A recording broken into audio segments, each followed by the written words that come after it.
Yeah, we should be live. So we're using the music generator, gesture music generator. Touch on it in a sec. We have too many windows open, so we'll be doing some sort of parameter reduction. So first of all, let's try cursor. Well, first impression, I didn't actually like it. It's not much different than GitHub Copilot, which I actually got rid of. We still have the account active, the premium, whatever, until the end of the month, but yeah, essentially not using it. But yeah, trying to. We had this code, for example, so I tried to load the whole project. Yeah, there was no functions to. Yeah, that thing you can tell here, for example, that yeah, they took Visual Studio Code, forked it. I don't think they even did a good job at just doing that. Yeah, well, there's this thing that comes up that's pretty annoying. This GIF. There's no menu. So that, yeah, that thing. I mean, come on. Everything else looks the same, so it looks the same as Visual Studio Code, but yeah, just more annoying. The chat. Oh, where did they put the?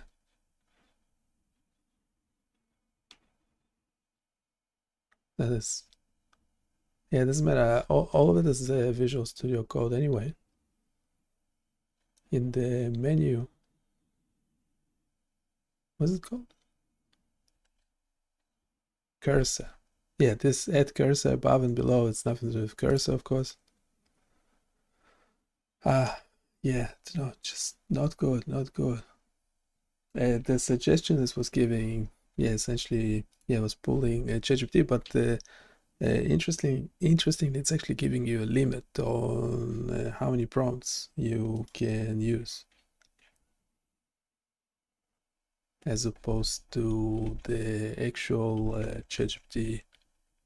I don't think it will give you any limit, and you can talk to it as well as text-to-speech embedded, which is what I really like. In terms of suggestions, yeah, it didn't have anything special to say about the code.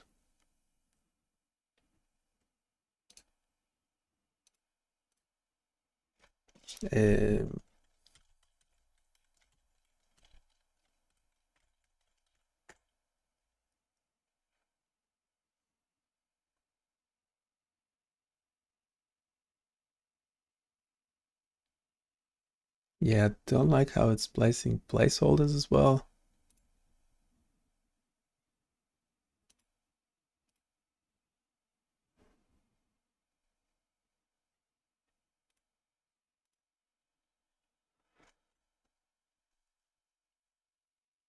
Yeah, don't like it.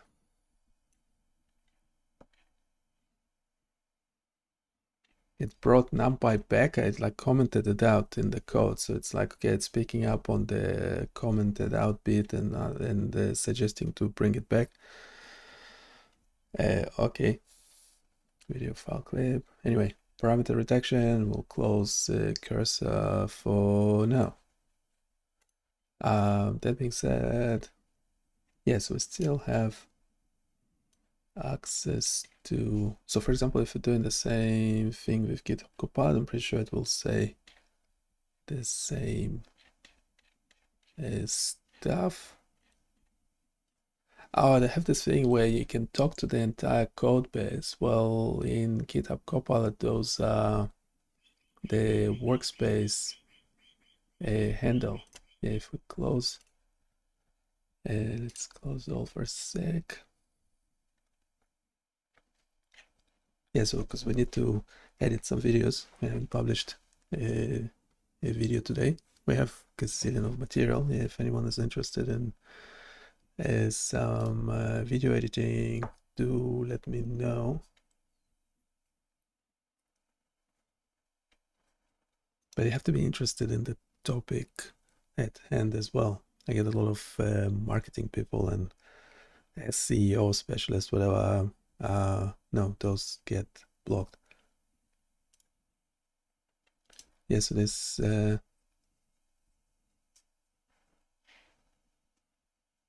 yeah, we have this Python code that automates a video editing. Yeah, if we use a copilot on this. Yeah, so first you have those handles. So this is what I think I already forgot the name. Doesn't matter. Whatever cursor is has, you can talk to the code base. Whatever. Yeah, the implementation. Just the first impression of it is not good. But yeah, let me know if I should look at it again. Something. But if we highlight the code, ask a question. Yeah, it works fine. The only reason I canceled my subscription is because it seemed to be geared towards programmers, and I'm not a programmer. Therefore, I like the canvas a lot, because you can also have a general conversation as well. Yeah, we normally start by who am I, followed by what is it I do not know yet.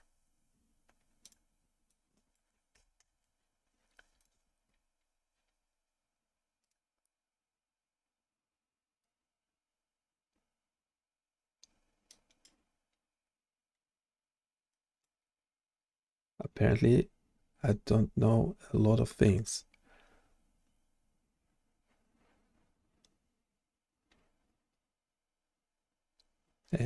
Okay, we'll go over those in a bit. Yeah, because it also has history on me. So what were we doing last time? Actually prefer having this discussion with the bot using the new voice. I might get to it in a sec. We'll just bring a co-host to the live stream.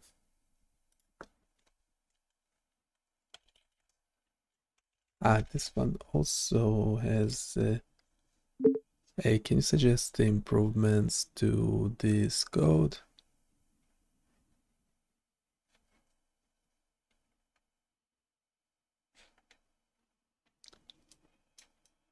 Yeah, it's actually suggesting to remove the import. I do like that, as opposed to cursor was suggesting to actually use it. Well, there's a reason why it's commented out, isn't it? Parameters output bar allowed output bars to be parallelized for flexibility. Optimize silence detection. Okay, I think it's working pretty alright already.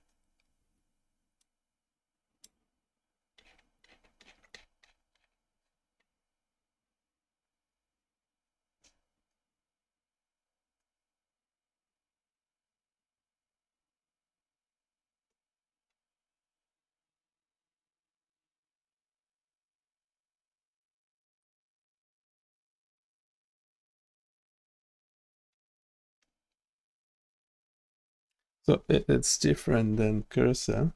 I actually like it better. I don't know, maybe I just got used to it or something. But also, what if we wanted to actually detect frames in the video that are not changing? How would you go about that?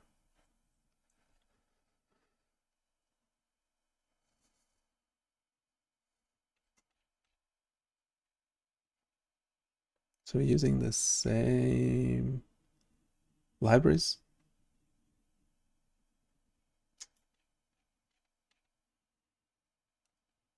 Yeah, we're doing frame change detection. Edit code to extract the frame using OpenCV and compare consecutive frames. Threshold to detect static frames. Okay, how much slower this new code would be?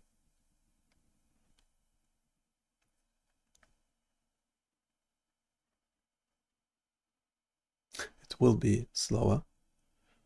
Yeah, well, because we're doing frame by frame extraction, converting to grayscale for compression. That's nice.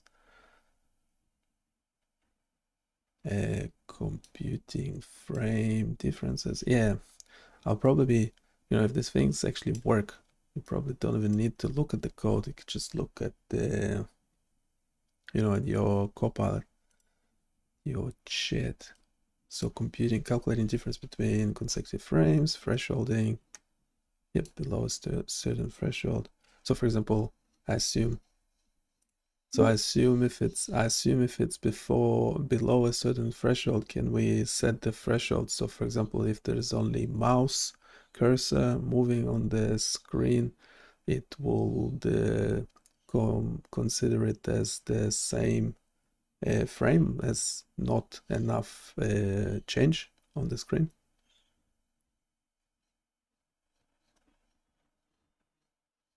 Right, so it's actually modifying, well, it's saying yes, but then modifying the code, which is interesting.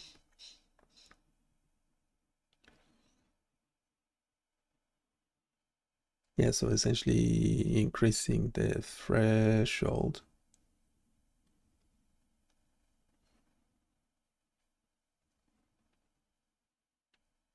I assume it just increased the threshold, did it? Frame difference threshold. Oh, didn't we have it already?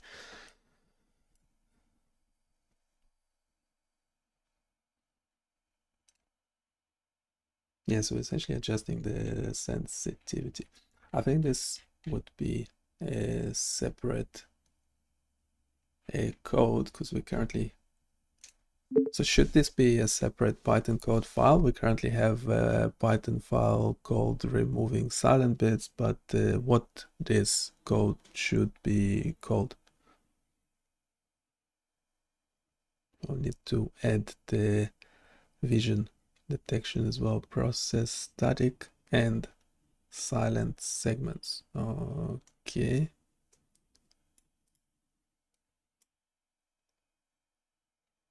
Okay, why are you generating the code all the time? I don't quite understand.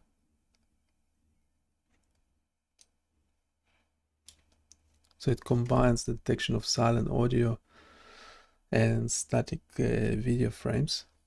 Could actually use it straight away, can we? We have this one file that we are still processing.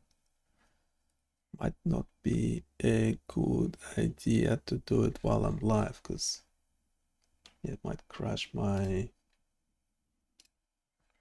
live stream.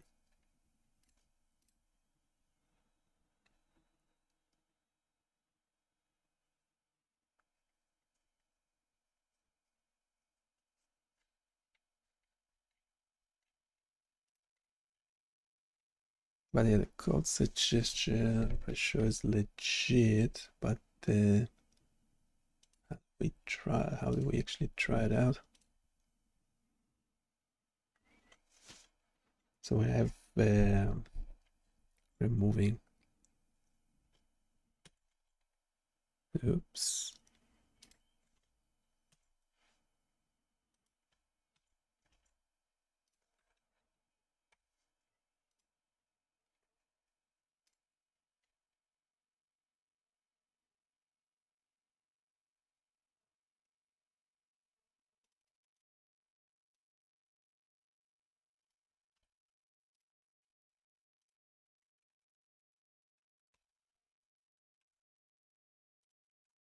Okay, we have process static and silent segments.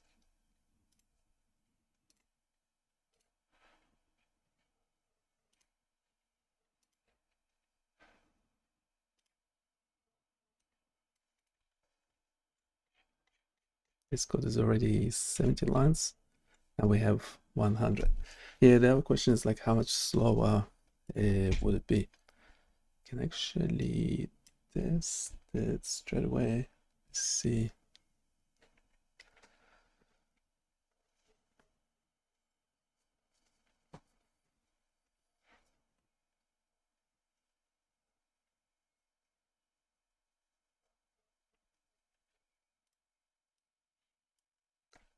Let me see.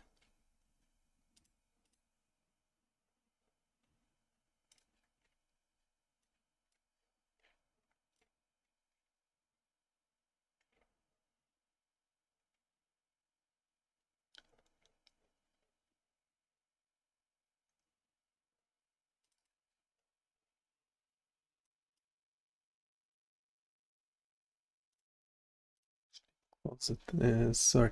The original reason why we have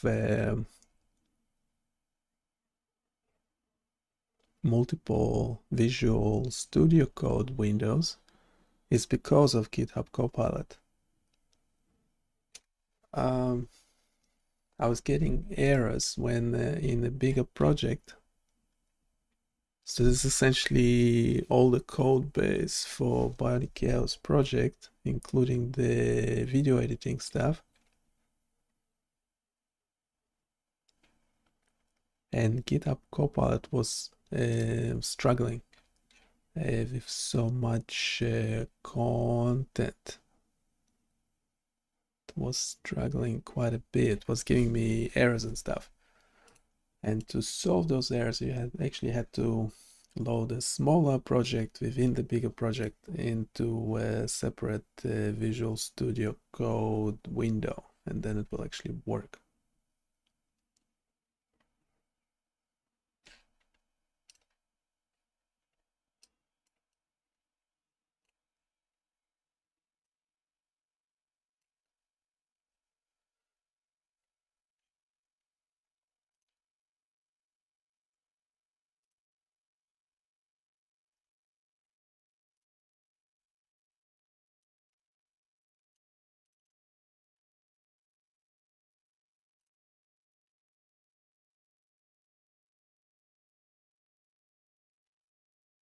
Okay, so we actually have this new file. So it's chunked it into like almost 500 shorter videos. That's how much like silence and stuff you have in my live streams. So it's actually found almost 500 silent bits, and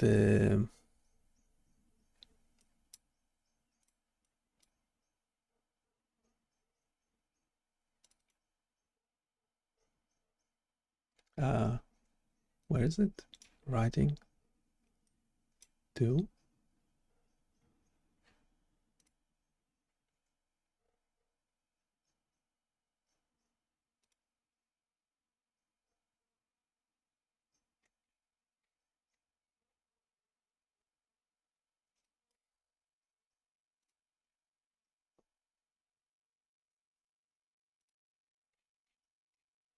Guess it's only using MoviePy, CV2, Librosa.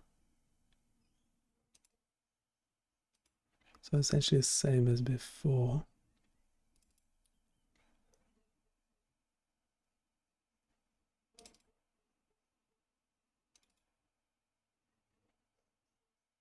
Don't like the folder path.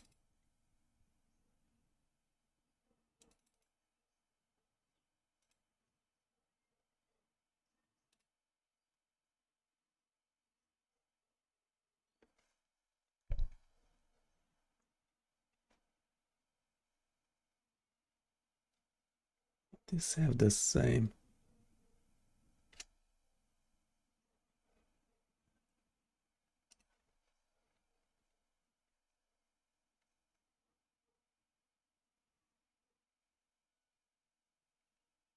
Yeah, I haven't processed that.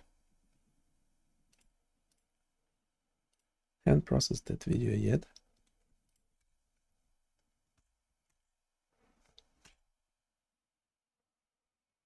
Yeah, so the original MKV file could actually try loading it. Yeah, if it crashes my live stream, just start a new one.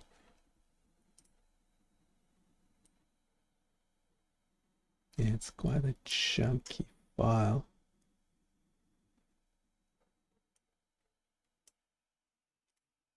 What? Did it load it already?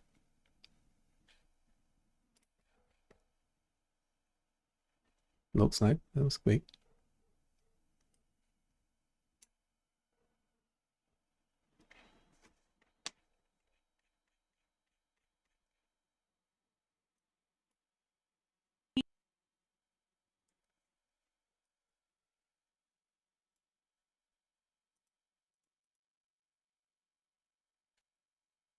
Yep, that one is loading quite a bit. So it's took quite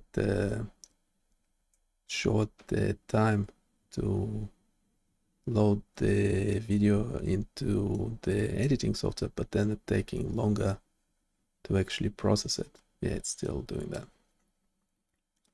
So we have the two microphones, we have the my voice and the stuff coming from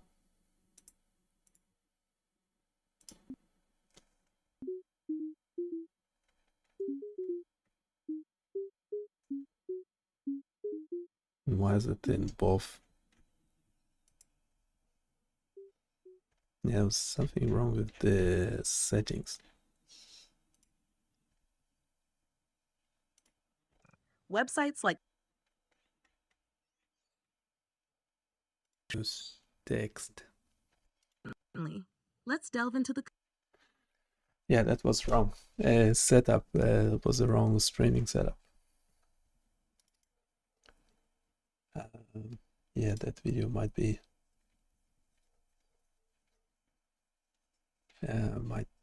problematic.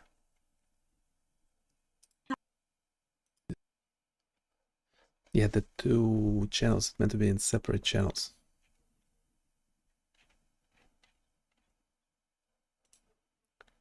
The my voice and the robot voice from the machine.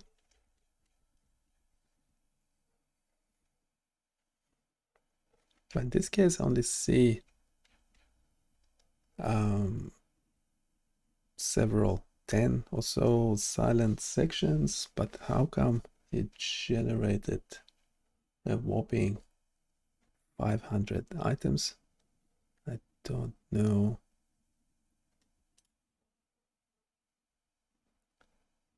Possible to load them into the same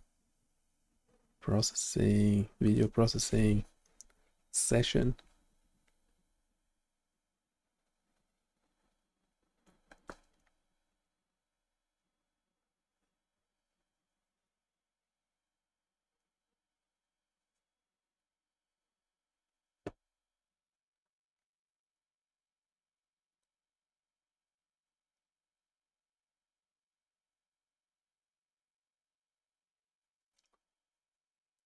Yeah, so while we adding that, we also need to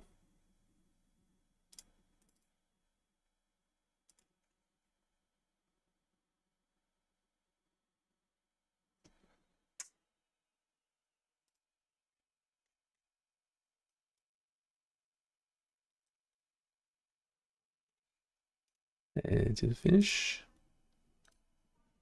Yes, can edit.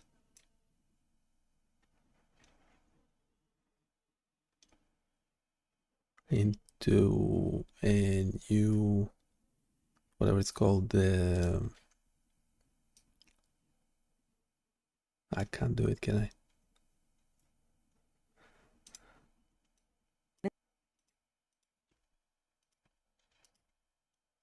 It just, yeah, the essential point for me. Yeah, we can split and group clips. Yeah, we can get rid of that. And also, if I don't have my face in the video, it's so much easier to edit. So I don't know, let me know if my face doesn't actually adds anything. Then, well, might as well make it easier to edit stuff.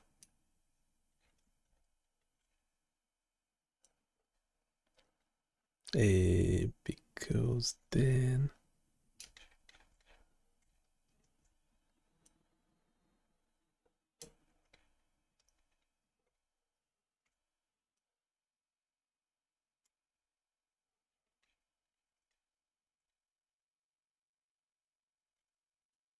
EEG view.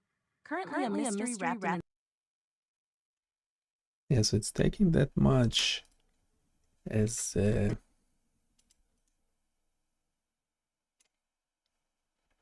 enigma, like space in the video and chopping it up. But eyes. Spectrogram. Explore EEG. yeah, it might be unnecessary, is it? Spectrogram. Explore EEG data in 3D with wavelet. It's why it sounds. It sounds like yeah, like in a computer game or something. Anyway, so we have all these bits. It chopped the silence. But yes, there is nothing actually happening on the screen, so it will be interesting to see.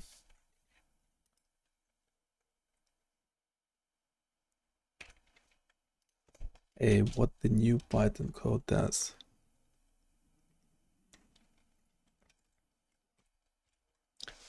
So the old one is doing silence only,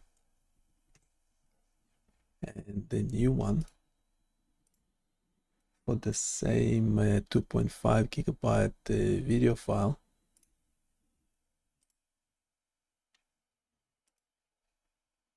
see if it actually runs. It's yeah, generating the audio, which we already have, but that's fine. It will rewrite it. Just the audio. What? Just the audio file is 3.5 gigabyte. How come? The original video is 2.5. There's something not right.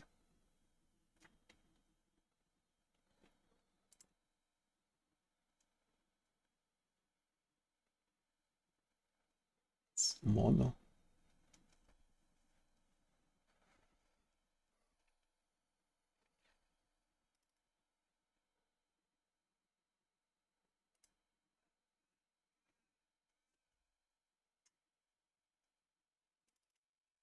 Yeah, I'll get to development in a sec.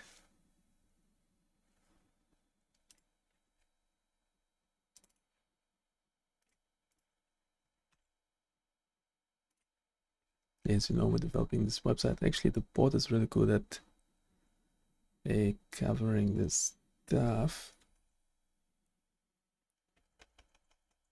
Yeah, that video generation might take a while. Yeah, wondering if we can continue this chat. So if on the phone, I have no idea why whatever functions you have with ChatGPT on the phone are not available on the desktop. Okay, so we have that same chat in the phone. Let's see if we can just talk to it. If it's starting a new model at all. No, so it's starting an old model. Why are you starting an old model? I have no idea.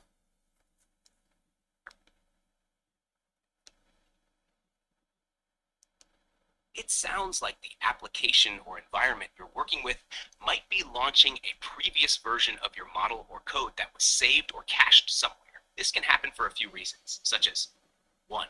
Old cache or dependencies. The other thing I don't like about it is that the phone is actually going into like a call mode, and then the audio and everything is not great. I don't know why. Yeah, I know it's the something to do with the fact that you can interrupt it. Anyway, we actually have to start a new chat.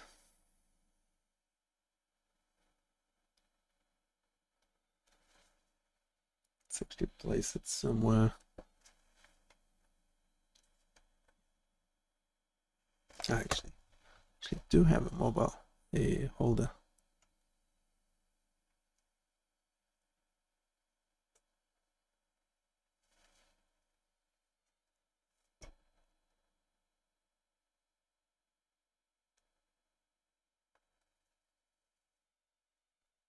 see how the sound, what the sound is like. Okay, who am I? You're the developer of BioniChaos.com, focusing on biomedical data applications with a gamified approach using Flask on Ubuntu. Your work emphasizes single-page applications with client-side processing, avoiding technologies like React and cloud services.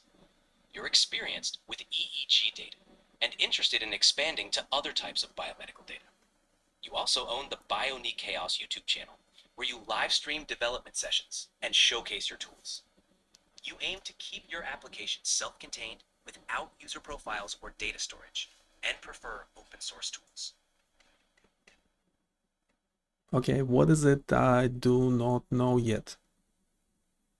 You might not know about the latest updates in AI, technology, and research that have occurred after October 2023. For instance, new developments in biomedical data processing, advancements in open source tools, or changes in the broader tech landscape could be outside of your current knowledge. Let me know if there's something specific you're curious about. Yeah, so it's been told just to say yep while I'm talking, unless I'm actually asking an explicit question. I don't know if it will actually do it or not. Yep. Okay, that's good. Yeah, so we can talk about it. And when I ask a question or say got it, it will actually start talking. But in the meantime, it should not interrupt. Yep. Okay, what were we doing last time? Last time, we discussed your work on BrainScribe, a web application for linking EEG data to language models. You were focused on integrating JavaScript for front-end interaction using Ajax with a dynamic Python Flask backend. We also touched on your interest in incorporating features like ICA and PCA for dimensionality reduction, and linking EEG data to language models for generating text explanations or synthetic EEG waveforms. Hey, can you give a quick summary of where we got to? I don't remember that application actually working. I don't think we actually deployed it properly. Sure. Last we talked, you were developing BrainScribe with a focus on integrating EEG data and language models. You were aiming for a dynamic single-page application using JavaScript and Ajax for the front end with a Python Flask backend. While you were advancing on the technical setup, including features like ICA and PCA, as far as I know, the full deployment wasn't completed yet. It's a work in progress. So how would you suggest us picking up from the point we left the development at? To pick up from where you left off with BrainScribe, you might start by reviewing the codebase to refresh your memory on its current state. Next, outline the remaining features and tasks needed for deployment, focusing on the key components like the integration of EEG data processing and language model interaction. From there, you could start by implementing one feature at a time, ensuring each works smoothly before moving on to the next. Regular testing and iterative improvements will be crucial.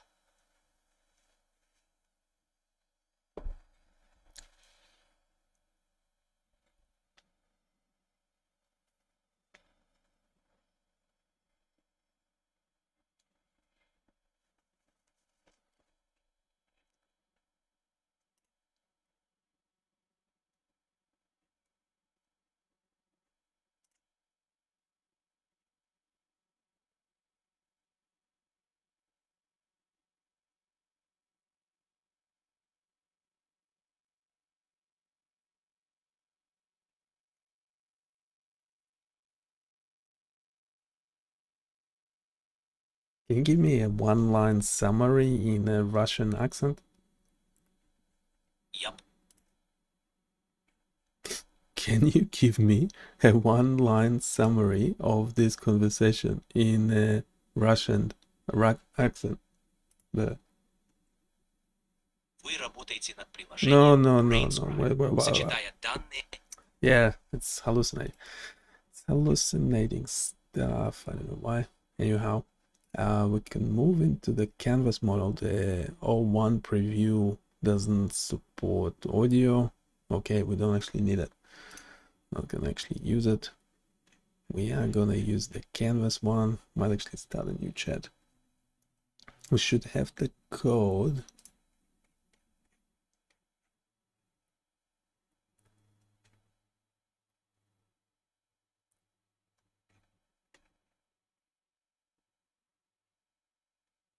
Yeah, I wonder if we already doing this code. The GitHub Copilot started it for us. If we pop it into 4.0, and actually, can you start a new canvas with this code as is?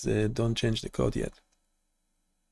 And yes, you could give a quick explanation in the chat, and then open the actual code in a new canvas. Well, there's no new canvas, there's no current canvas. Okay, so it's doing the canvas business, which is nice, which is very nice. We have, well, we pasted the code. The problem with the canvas is that the text to speech doesn't work in the canvas, so it's a bit upsetting. Hey, can you explain the code without doing any modifications?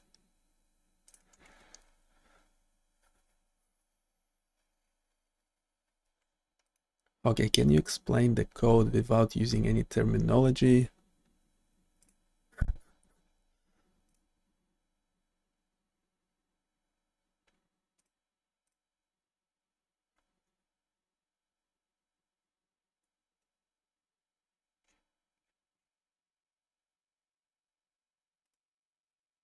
All right, let's go through the code without using technical terms. This code takes a video and breaks it into smaller pieces based on what is happening in both the sound and the pictures. First, the code takes the sound from the video and makes it simpler by using only one sound channel. It splits the sound into short pieces, like 1-second parts. For each of these parts, it checks if it's loud enough. If it's loud, it means something interesting is happening, like talking or noise, and it might start saving that part of the video. When it gets quiet again for a while, the video is cut and saved as a smaller clip. This way, we only keep parts where something is going on in the audio. Then, the code looks at the pictures in the video frame by frame. It tries to see if the pictures change much or if they mostly stay the same. If nothing is changing for a long time, it means the scene is still, like when nothing moves on the screen.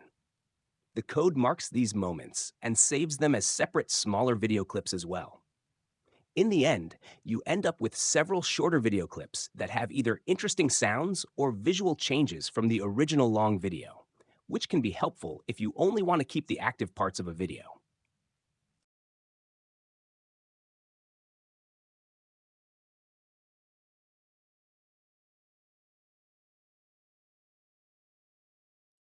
Can you just go over, can you just generate all the suggestions you made for improvement in the chat without changing the code? I want to use text to speech. So continuous sentences, full paragraphs, no dot points. I hate dot points, it should know it. I think it's in its memory.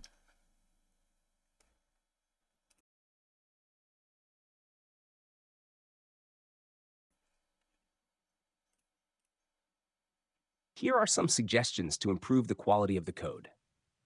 First, when extracting audio from the video, it would be better to add a check to make sure the video actually contains audio. This can prevent a situation where the code attempts to write audio data that does not exist, which would lead to an error.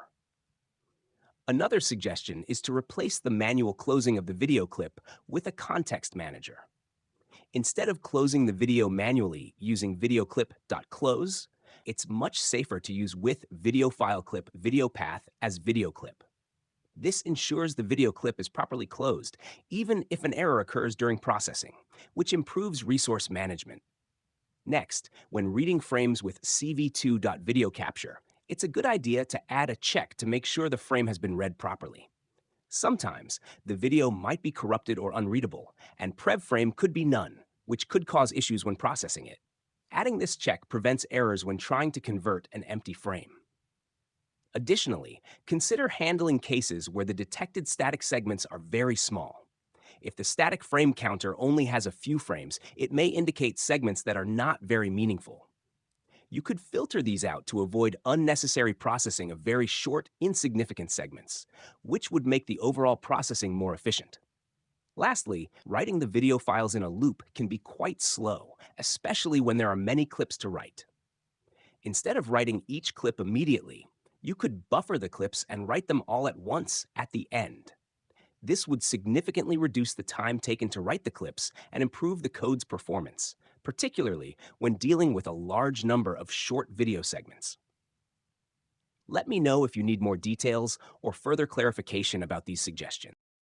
Okay, so these videos are live streams. They are very long. They are like several gigabyte in size. Can we actually optimize the code for this type of videos?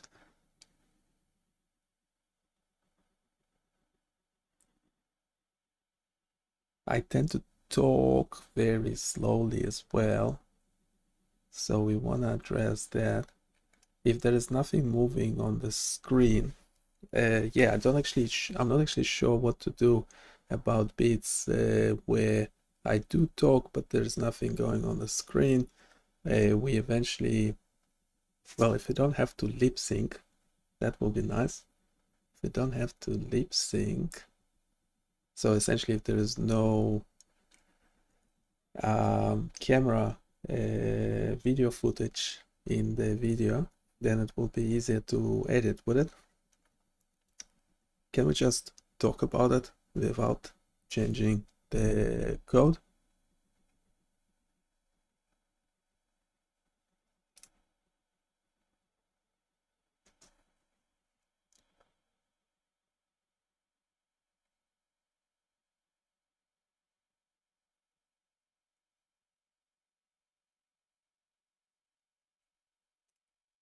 Okay, instead of a continuous text, can you turn it into questions so we actually have more of a discussion about it?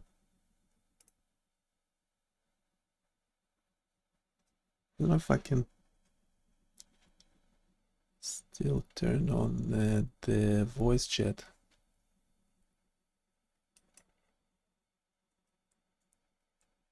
Okay, I think what I can do sometimes, well, To address some of the challenges that come with long live stream videos, I have a few questions to guide us towards an optimized solution. 1. Since the video files are several gigabytes in size, processing each frame and each second of audio can be quite slow. Would you consider increasing the chunk size for audio processing, perhaps to 10 seconds or more, to reduce the overall number of chunks and improve processing time? This might help especially if the speech is slow and continuous without frequent pauses. yeah, we definitely don't want to do a frame by frame analysis. We do want to process it in chunks somehow. Yeah, I'm not sure what the chunk number, what frame number or seconds number would be ideal. 2. Given that the video analysis is currently done frame by frame, which can be computationally expensive, would it make sense to skip analyzing every frame? For example, we could look at every 5th or 10th frame to determine if there are any significant changes. This could speed up processing considerably for such long videos. What are your thoughts on this? 3. In situations where the audio has voice activity, but there's nothing happening on the screen, such as a static background, would you prefer to keep these segments intact as larger single clips rather than breaking them up into smaller segments? This would provide a more natural flow during playback, where your speech isn't interrupted. Do you think this approach would fit your style? The speech, there's no speech per se. We're just talking on camera, like now. So Yeah, we are live streaming at the moment, by the way, so if you want to make any funny comments or address the audience directly, you are more than welcome to. But yeah, there's no speech. We're just talking slowly, and we are stopping quite a lot, doing something else. Sometimes we do have a face talking, a talking head. Sometimes we do not. So should we have two separate settings or something else? Style better? 4. You mentioned that lip syncing isn't required, meaning precision for where cuts occur doesn't need to be perfect. Given this, do you think we could loosen the criteria for detecting silence and visual activity to create fewer segments? This could lead to longer, more coherent clips that are easier to edit afterward. 5. Yeah, that sounds good. Number 4 sounds good. Yeah, as I said, sometimes we won't have a talking head, so this will make the editing much easier. So essentially, whenever there is speech, we would like to overlay it with something actually happening on the screen, which might be not the talking head. It might be something happening in development or us testing a web application. So some data will be actually displayed on the screen. 5. Lastly, since there's no camera footage involved, would a simplified approach that focuses more on significant audio activity and perhaps ignores very small visual changes be sufficient for your use case? This could potentially eliminate unnecessary processing of frames where there's nothing changing visually, making it more efficient. What are your thoughts on this trade-off? These questions are designed to explore ways to make the code more efficient and aligned with the specific characteristics of your live streams. Let me know which approaches you think would work best, and we can make adjustments accordingly.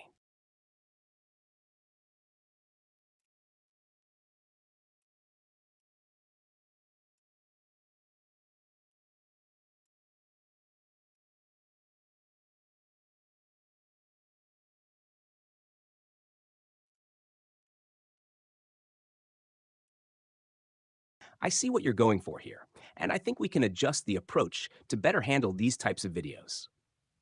Given that you're talking slowly, pausing often, and sometimes switching between talking heads and other content, we can make a few changes to make this process more efficient and easier to edit.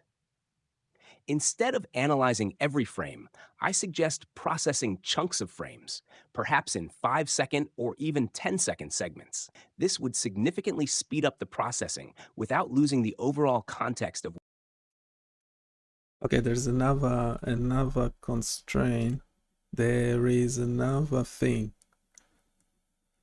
We have more than one audio channels. So we have essentially me talking, and then we have, well, you talking, but it's the audio coming from the machine, which essentially is another co-host of the session, a live stream session. Of what's happening on the screen.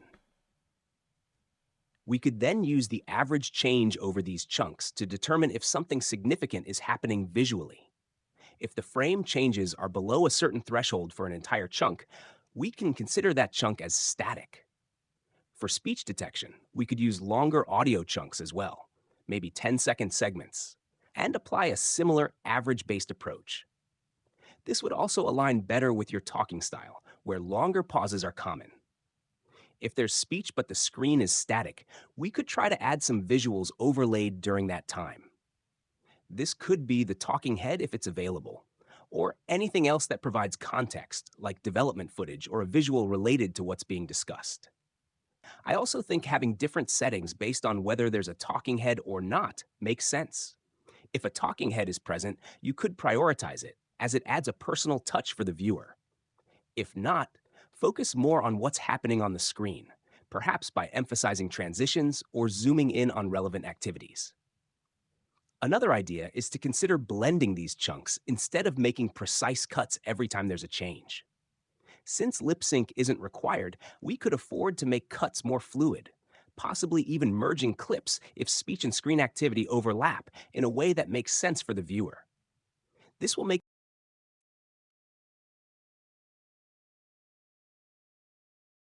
the edits smoother and easier to follow, which is ideal for long-form content like live streams. How does that sound to you for simplifying the editing process while making it more cohesive for your viewers? Yeah, there's another thing is that we're using an editing software. So we're essentially bringing all the separate video chunks that are in one folder. We are loading them into editing software. So that should be, so the code when we, process the whole live stream should take that into account. Now, moving forward, can you ask questions, say as if you were a PhD student doing a project on video, automating video editing, creating an agent that will be video editing themselves? Can you ask questions and turn it, into more of a conversation?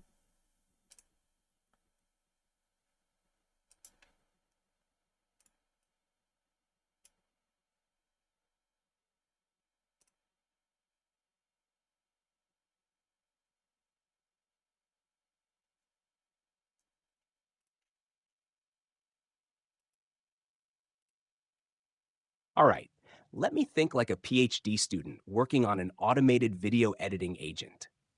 I have some questions that could help clarify our next steps, focusing on optimizing this workflow for a better integration with your editing software.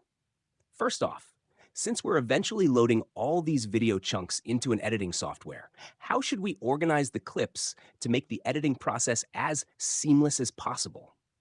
For example, should we group them based on different types of activities, like talking head segments versus on-screen activities? Would having some metadata about each clip, like an accompanying text file that marks whether it's you talking or a co-host, help when importing these chunks into the editor? Another question, since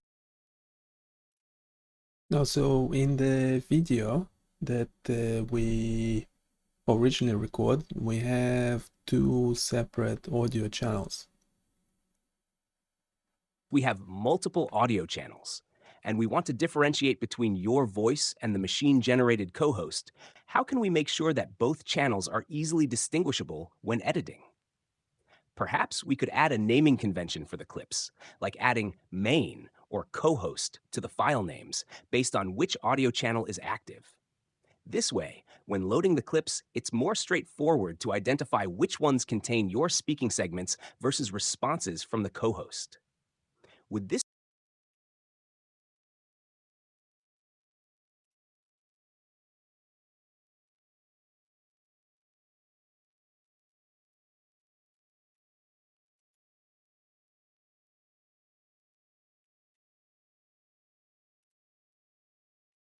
Can you ask more questions?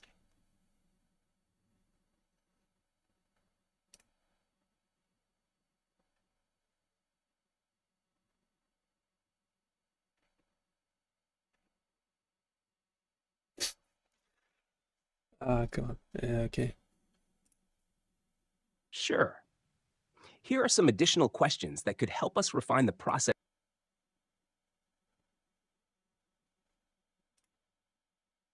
Sure. Here are some additional questions that could help us refine the process of editing live stream videos more effectively with the two separate audio channels and the way we're organizing the output clips. 1. Since we have two separate audio channels, how should we prioritize which audio channel drives the visual changes during editing? Should we give more importance to the main speaker, you, while letting the co-host audio serve more as background information? Or should we treat both equally? Perhaps we could decide based on which channel is more active at any given time. What are your thoughts on this balance? 2. When exporting clips into a folder for use in editing software, do you think it would be helpful to include metadata about each clip, such as timestamps, clip type, e.g., talking head, co-host response, static visual, etc., or even the dominant audio channel? This could help make the editing workflow faster, since you would have more context about each clip right from the folder. Would having a small .json or .csv file for each clip be useful for organizing the content? 3. You mentioned wanting to overlay visuals whenever there's speech, but nothing happening visually on the screen. Could we introduce a more dynamic approach to automate this? For instance, should we add a placeholder visual, like a logo or a waveform, for segments where the talking head is missing? Or could we use some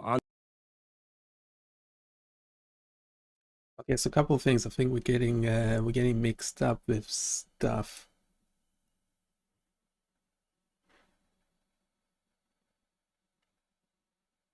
I think we are getting mixed up with stuff.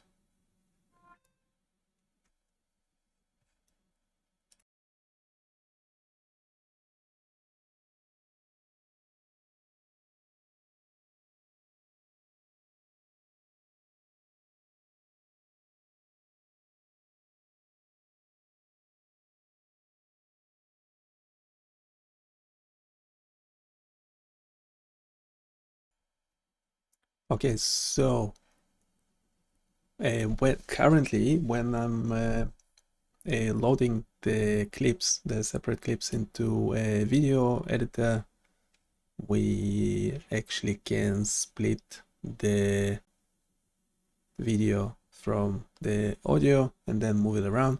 It works really well, especially if I don't have, if there is no talking head, then I don't have to worry about lip syncing. So that's one option, where the audio should just correspond to whatever is happening on the screen, but doesn't have to be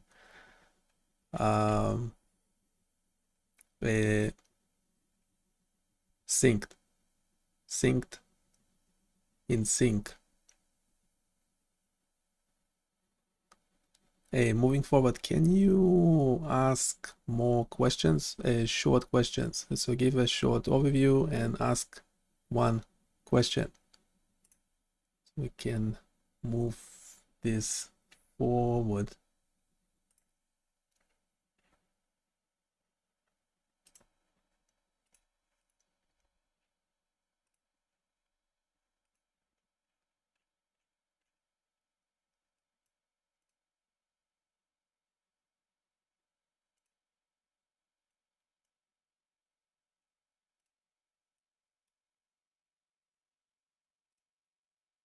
Got it. Here's a shorter overview followed by a specific question. Since we can separate video from audio in the editing software, and syncing isn't a concern, it makes sense to create clips where audio and visuals can be moved around independently. Given this, do you think it would be helpful to save the audio separately for each segment instead of embedding it directly into the video file? This way, you could more easily move the audio tracks around during editing without needing to extract them again. What do you think about this approach?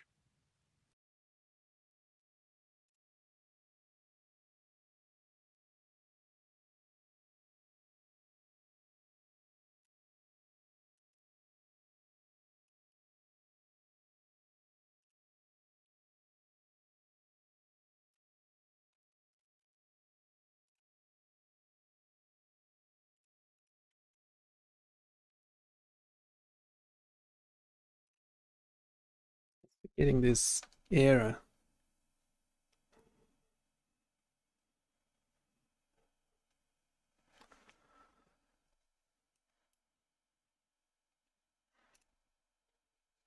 The error message none type object has no attribute getFrame suggests that at some point the video clip might be empty or incorrectly handled, causing the operation to fail.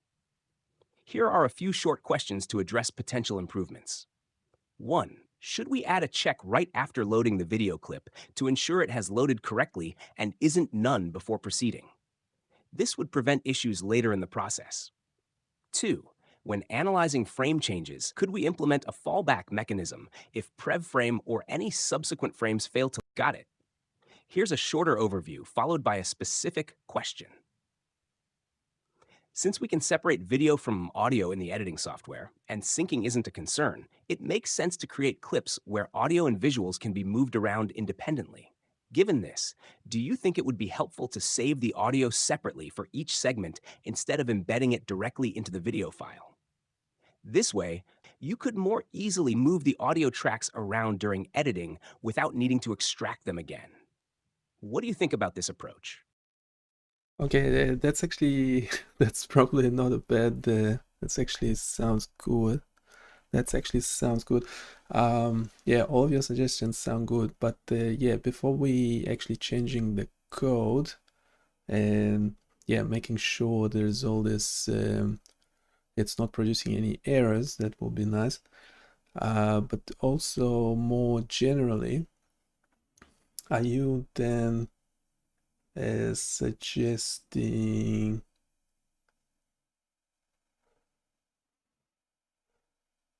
to split the video and the audio? Then question is, how would I put it together timing wise into the editing software? Can you ask questions about this?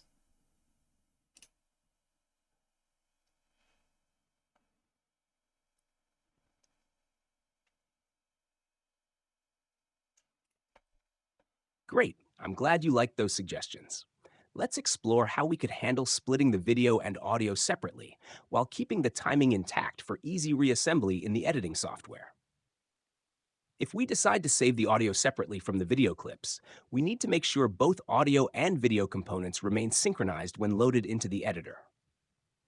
To address this, 1. Should we generate separate timing metadata, such as timecode files that can be imported into the editing software along with the clips to ensure everything aligns properly? This could be a simple .csv or .xml file containing timestamps for each segment, indicating the start and end times of the audio and video. 2. Would it make sense to include a naming convention that embeds the start and end times directly in the file names for both the video and audio? This could simplify things when manually importing the clips, as you could easily see which audio belongs to which video segment. 3. Could we create a script that helps automate importing both video and audio segments into the editing software, ensuring they are placed at the correct timing positions on the timeline? This could help make the workflow smoother and ensure... Yeah, number 3 sounds super good. If we can potentially have a separate script, or should we have the same script? Yeah, if that works, that would be great. Yeah, if at the end of the same script, once we finished editing, yeah, if we can load everything into Kdenlive, that would be great. I suspect that won't work though.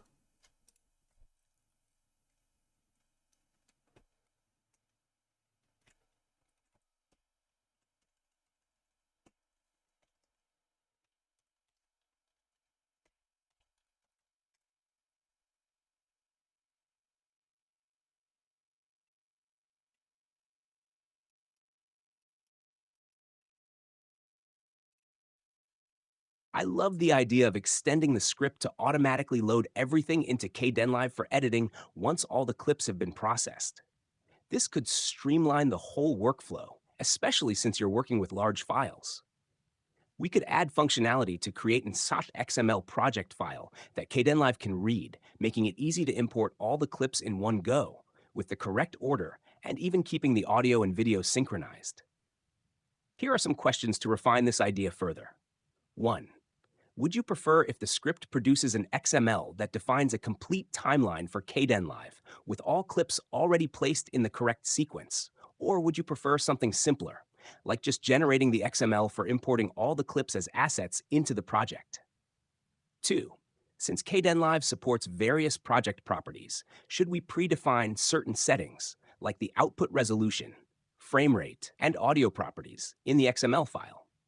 This could save time if you consistently use the same setup for live streams. 3. How would you like the timeline to be structured if we include this as an automatic step? Should we simply place each generated clip back to back, or should we organize them by type, e.g., talking head segments first, co-host comments second? This could be useful if you want a more organized project right out of the script. 4. Since sometimes there are talking head segments and other times it's just the screen, would you like the Kdenlive project to include some placeholder indicators for these different segments?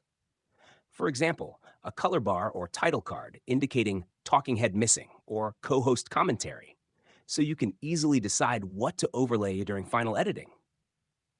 If we can figure out these details, we can modify the script to make the editing process in Kdenlive much more efficient, giving you a well-structured starting point without manual work. What do you think?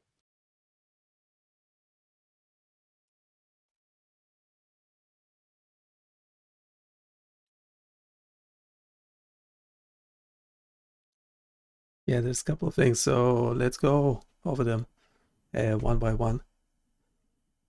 Yeah, I don't know what the file format, but it sounds really good to just being able to generate the Kdenlive project file.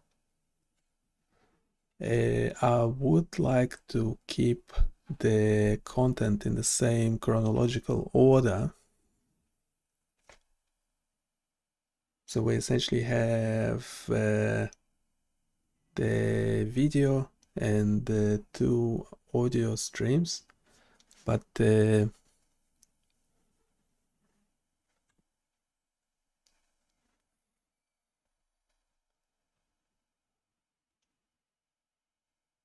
if you have, can you ask any more specific questions about that? Yeah, I wouldn't worry about the item 4 at the moment.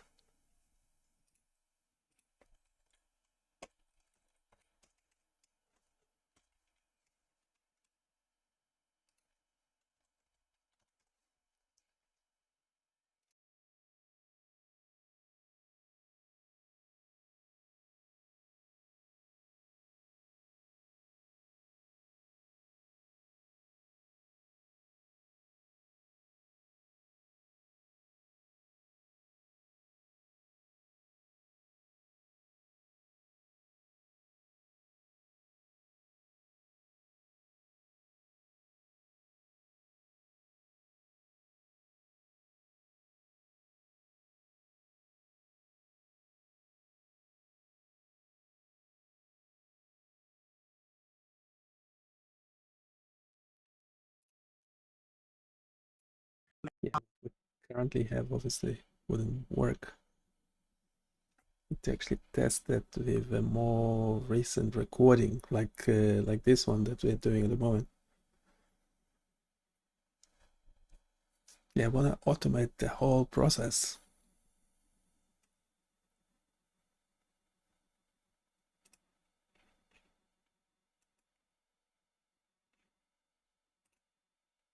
I think generating a Kdenlive project file could really improve your workflow. Since you want to keep everything in the same chronological order with two separate audio streams, here's what I think we should explore to make this work effectively. 1.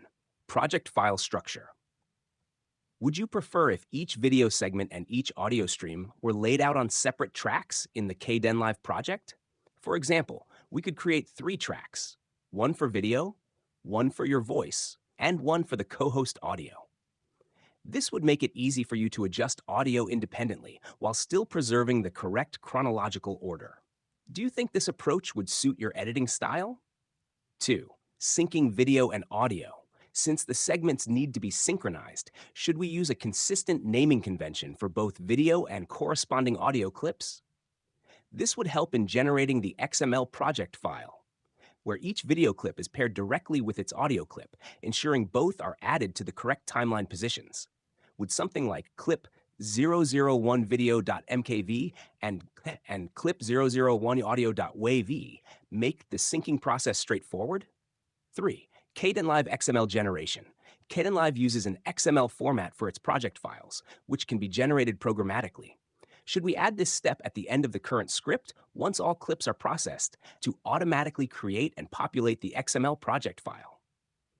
This would mean that after running the script, you could directly open the project file in Kdenlive, and all clips would already be in place. How do you feel about integrating this into the existing script? Your input on these details will help me guide how we move forward with extending the script to generate and load into Kdenlive effectively.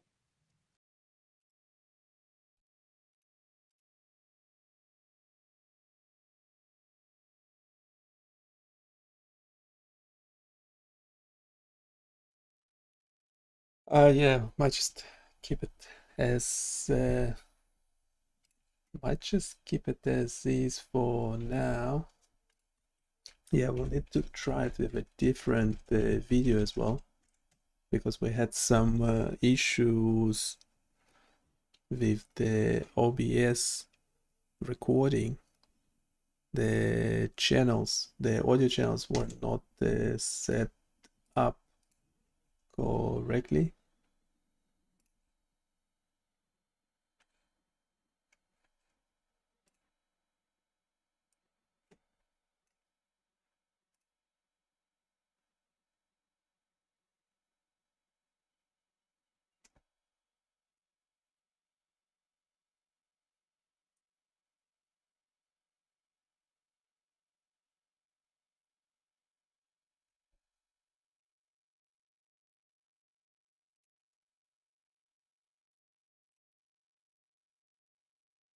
Yeah, I might actually try something else. Might start a new chat and go into one of the tools.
Now, I actually like how we were talking to it before.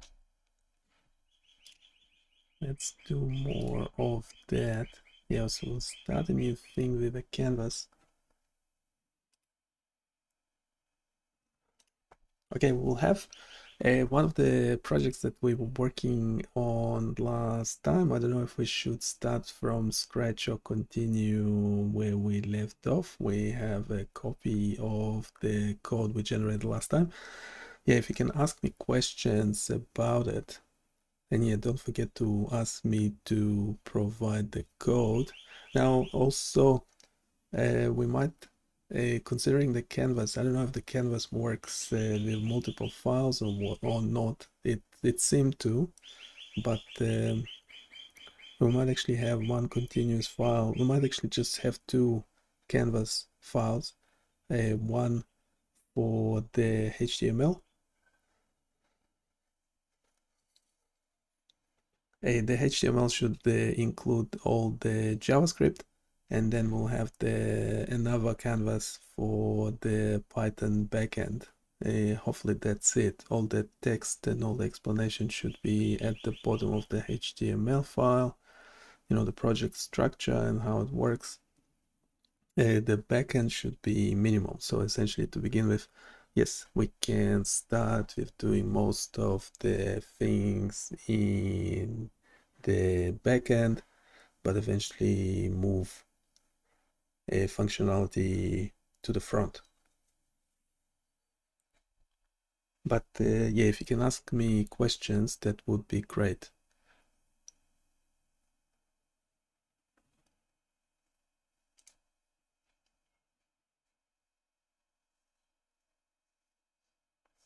Yeah, we have some space for the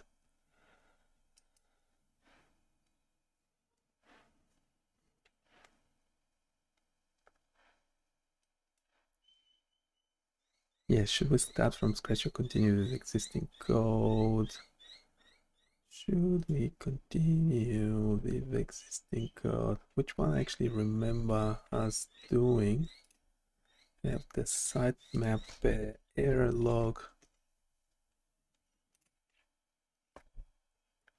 Have the brain scribe. Shall we do the brain scribe? Yeah, the brain scribe.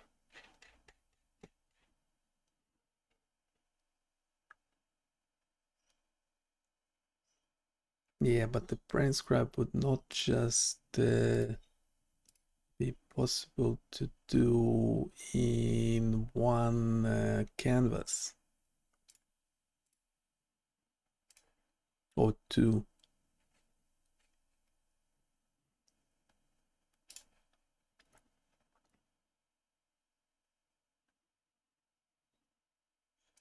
Now let's continue from where we left off.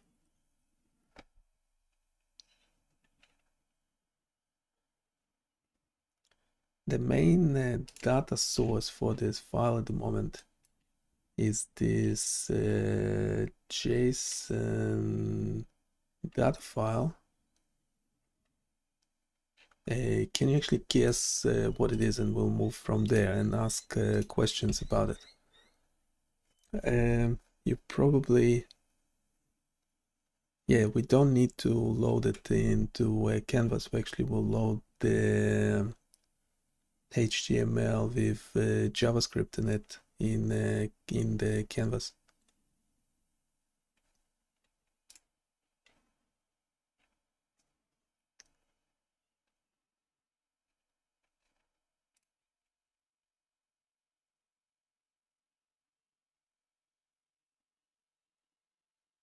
Yeah, if you can ask questions about it, that will be great as well. So hopefully, oops, that's wrong.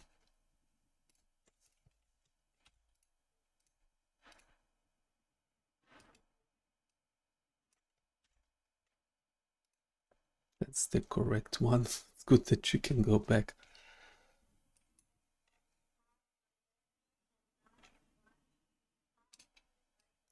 Generate waveforms on the front end, that will be nice.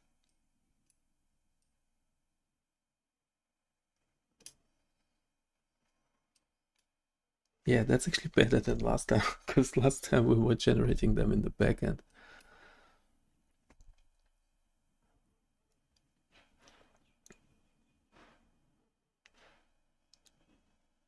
Do we need to process these waveforms with Python backend? Okay, I don't know. What do you think? Can we just do everything in JavaScript, or do we must have a backend as well? Backend.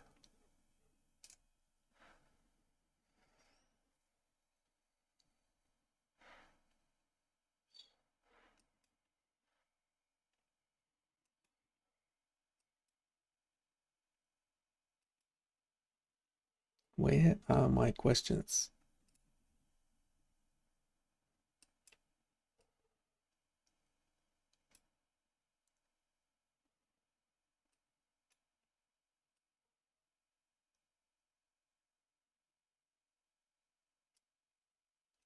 Well, yes, doing everything in JavaScript will be really, really nice. Now, yeah, if we can generate the JavaScript together with the HTML in one script, that could be good for editing later on.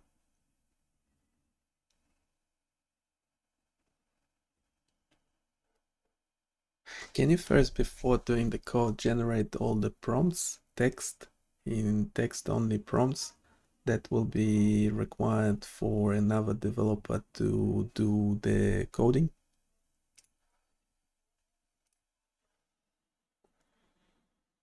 No, it's doing the code. No, it's not doing the code. But we have the JSON structure, a user interface, yeah, real time, interactive. Yep.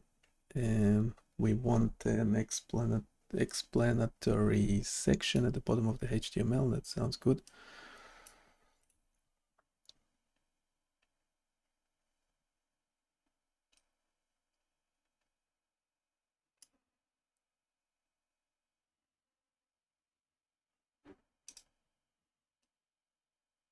The JavaScript should be embedded directly in the HTML for simplicity.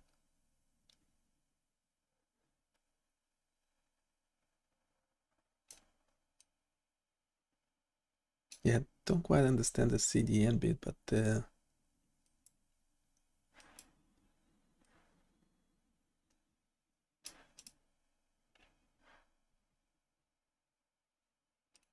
okay, that sounds good.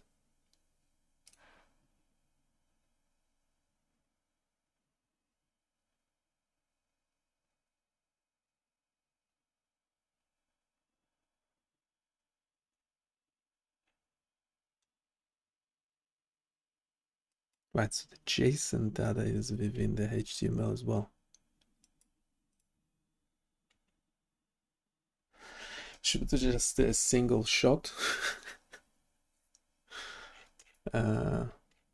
Single shot might actually work.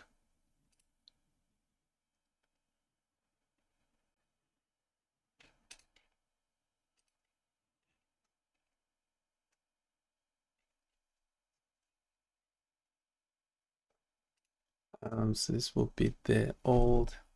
Should we start a new brain scribe?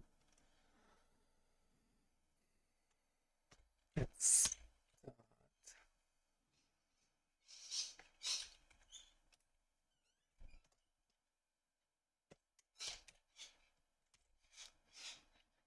a new brain scribe.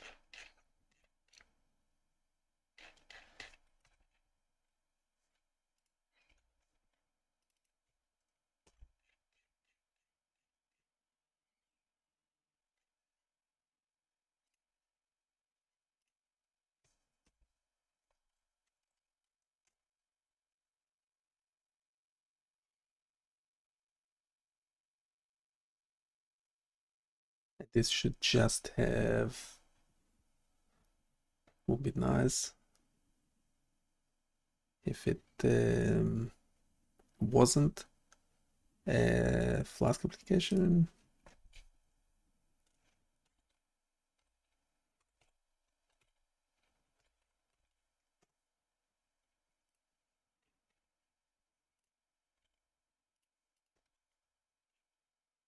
So it's already 200 lines of code. The data, the JSON file, is already there. Are we using math?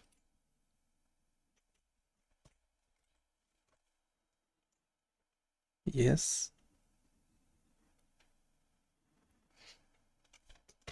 And so would it just work?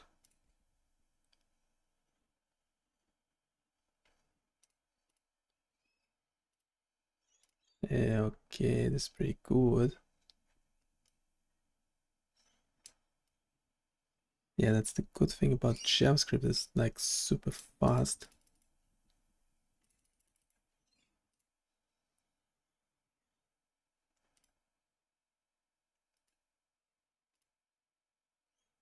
Okay, it's not adjusting the amplitude.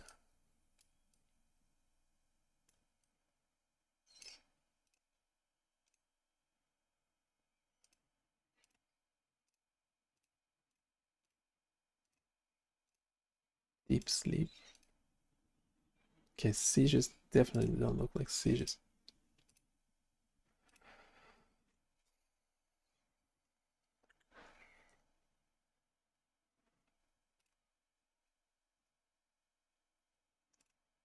Okay, that looks great already, just out of the box.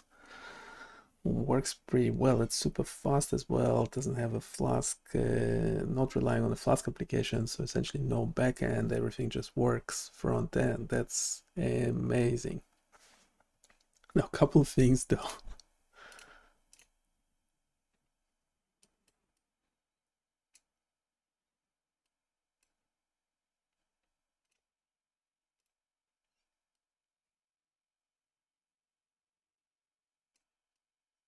The amplitude doesn't fit into the screen. Amplitude should be just from 0 to 1. That should be an easy fix of the code.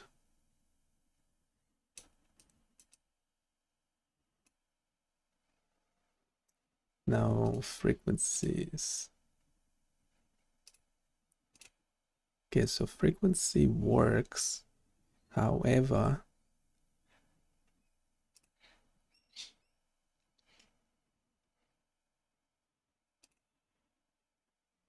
yeah, just like how simple it is. Can you explain the absent seizure, the epileptic event? That obviously doesn't look very realistic, does it? Can we just explain in the chat how we might go about making it better?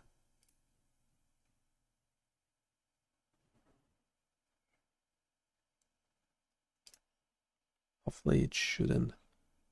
Yeah, this is editing the code. Well, we can always go back.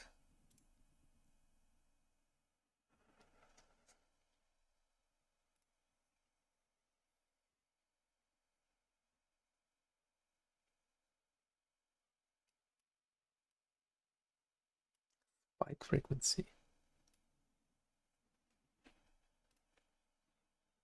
I attempted to make a few updates to the code. 1. Amplitude adjustment. I adjusted the amplitude range to be between 0 and 1 as requested. 2. Absence seizure update.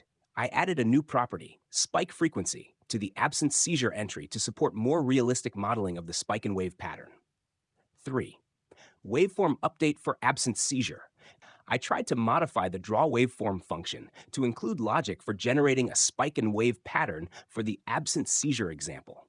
However, some of these updates failed due to issues with locating the correct code sections.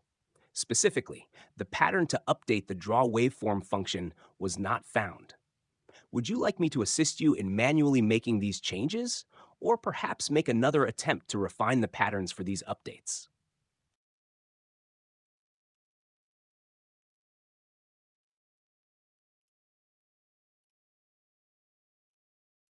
Yeah, the function is there. I don't know what you're talking about not being able to modify it.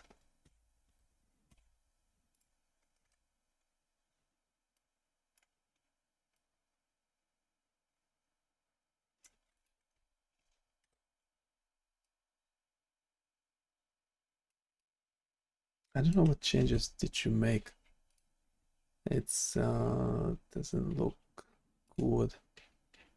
I have no option in the canvas to go back, which is a bit odd, considering you just made changes. Oh, so essentially you didn't make any changes. Is that what you're saying?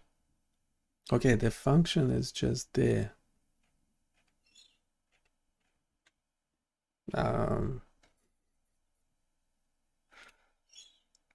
Single shot. Nothing works unless it's a single shot, is it? Okay, now it's editing. Yeah, the draw waveform. Okay. I've updated the amplitude slider to range between 0 and 1 and modified the draw waveform function to make the absence seizure visualization more realistic by incorporating a spike and wave pattern. Please let me know how these changes look and if you need further adjustments.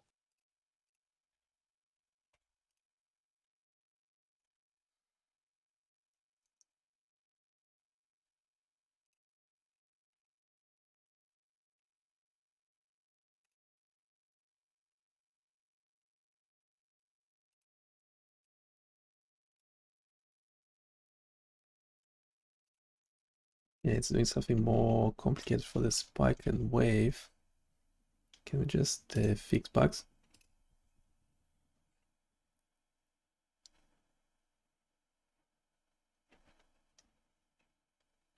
Actually changing something, or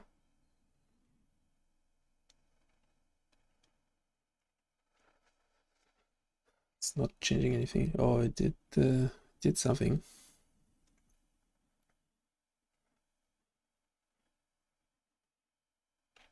Removed some duplication or whatever. I've reviewed and updated the code addressing potential bugs. 1. Remove duplicate ctx.clearRect and redundant variable declarations in draw waveform. 2. Improved parameter validation for setting amplitude within the correct range.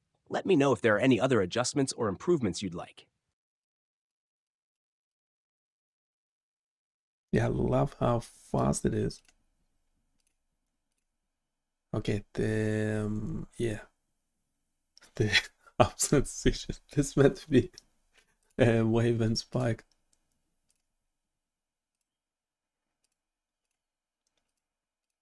That meant to be a wave and spike.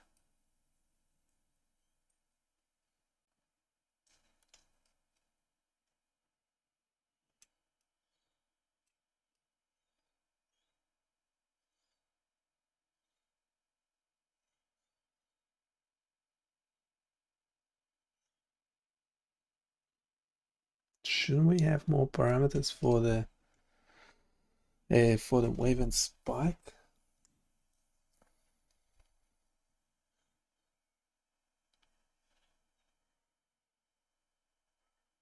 Should we just do spike alone?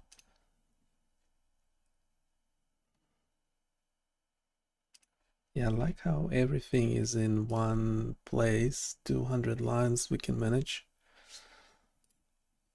So yeah, I like the results. They're pretty good.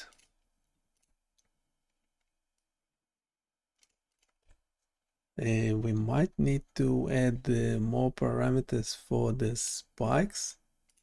So for the seizures, that meant to be the epileptic event meant to be spike and wave. It doesn't really look like a spike and wave at the moment. And how many? Currently we have 5 EEG states. Can we add one more with just periodic spikes in it? Another, yeah, just periodic spikes in it. That would be nice. What did I have originally? Or did you just ignore all that?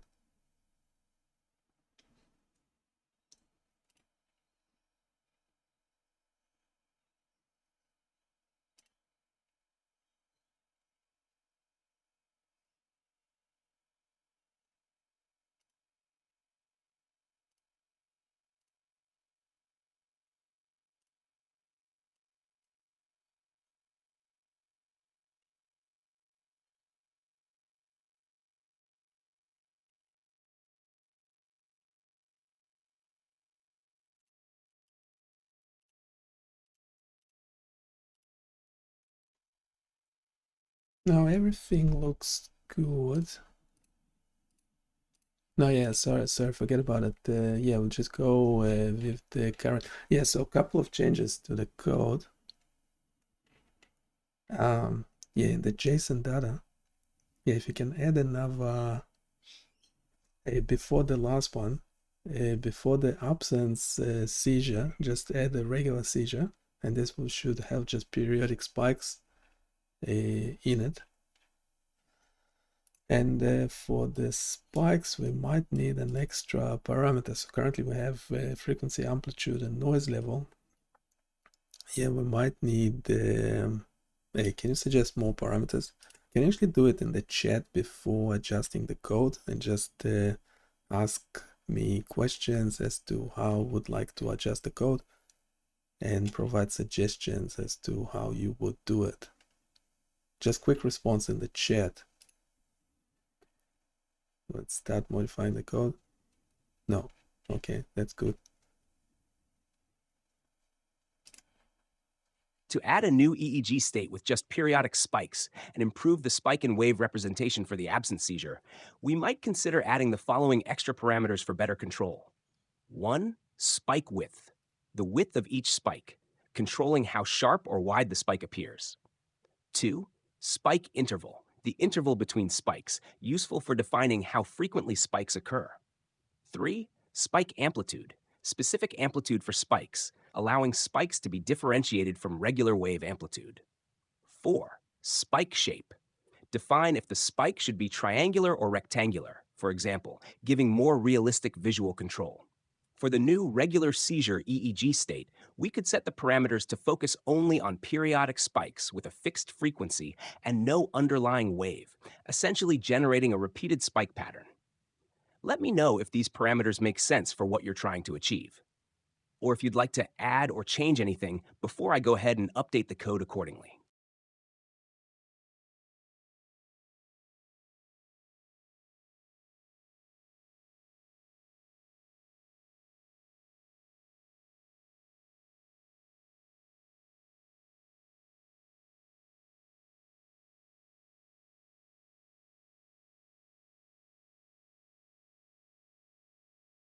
Here are the questions to help guide the adjustments to the code. 1. New parameters for spikes.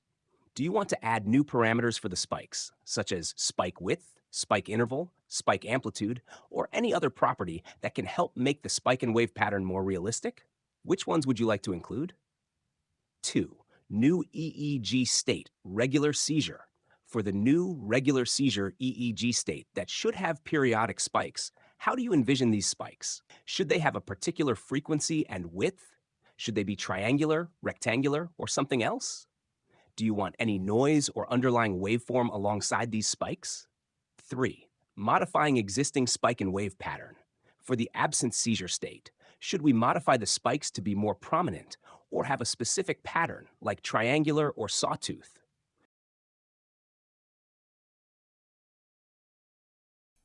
Can you describe an epileptic spike in EEG?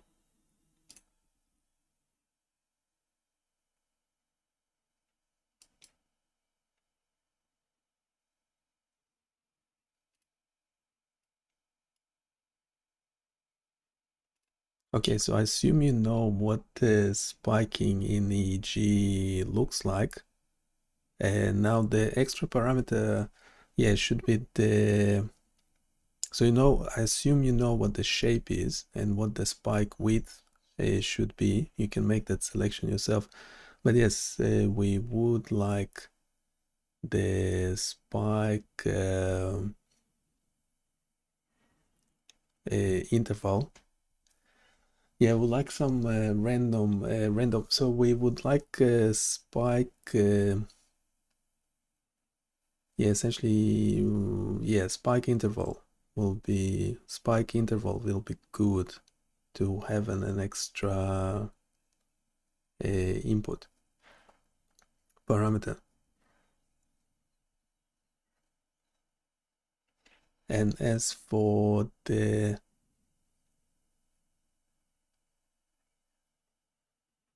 yeah, we'll do other adjustments later on.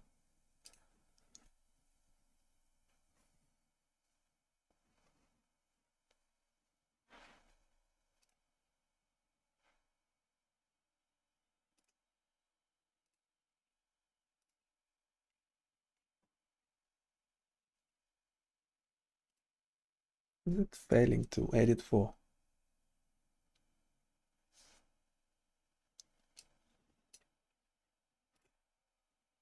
I attempted to add a new regular seizure EEG state with periodic spikes to your JSON data and adjust the draw waveform function to visualize this new state realistically. However, some of the changes didn't succeed due to issues locating the correct code sections for modifications. Would you like me to manually walk you through the changes or retry with a refined approach? Let me know how you'd like to proceed. What? I know this thing is in beta and the canvas thing, but come on, this is basic stuff. It's either you have the code or you do not.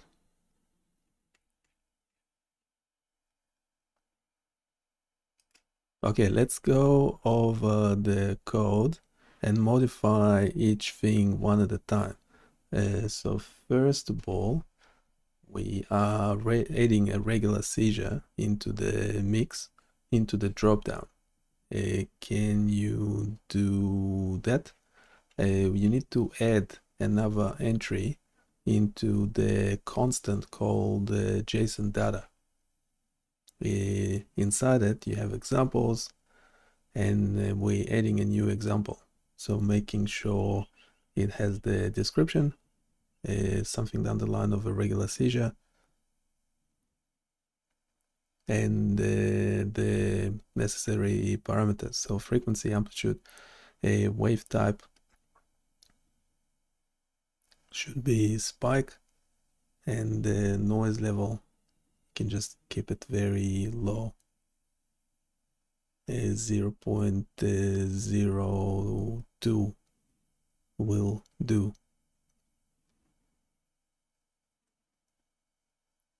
Now the other thing is that we also, to all of the examples, we're adding a new parameter called the spike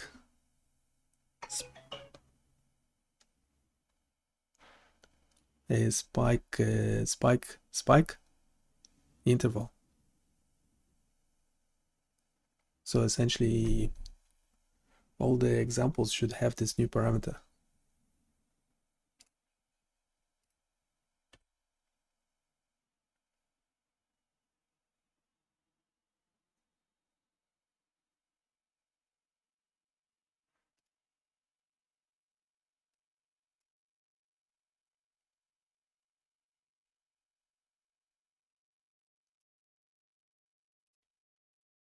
I've added a new regular seizure, periodic spikes entry to the JSON data and included the spike interval parameter for all EEG examples.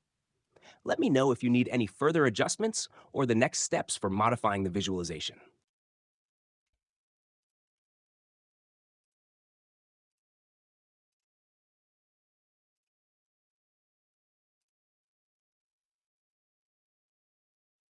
In bugs when editing,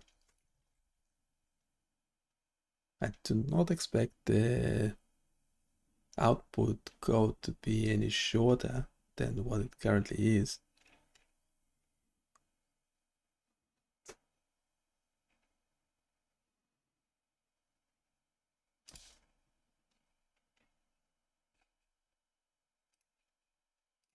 I've successfully added the new regular seizure, periodic spikes entry, and ensured all examples now have the spike interval parameter. Additionally, I've updated the draw waveform function to handle the new periodic spikes wave type. Let me know if you need further modifications or if you'd like to proceed with other changes.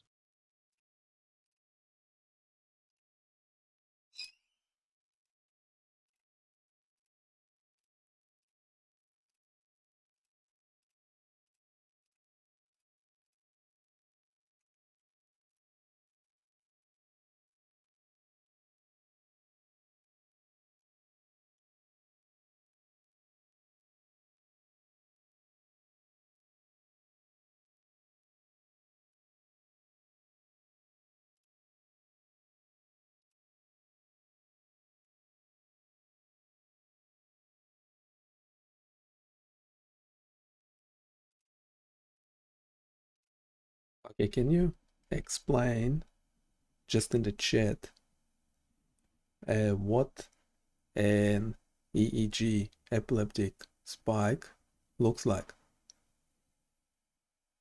Can you describe it for me in words? In words.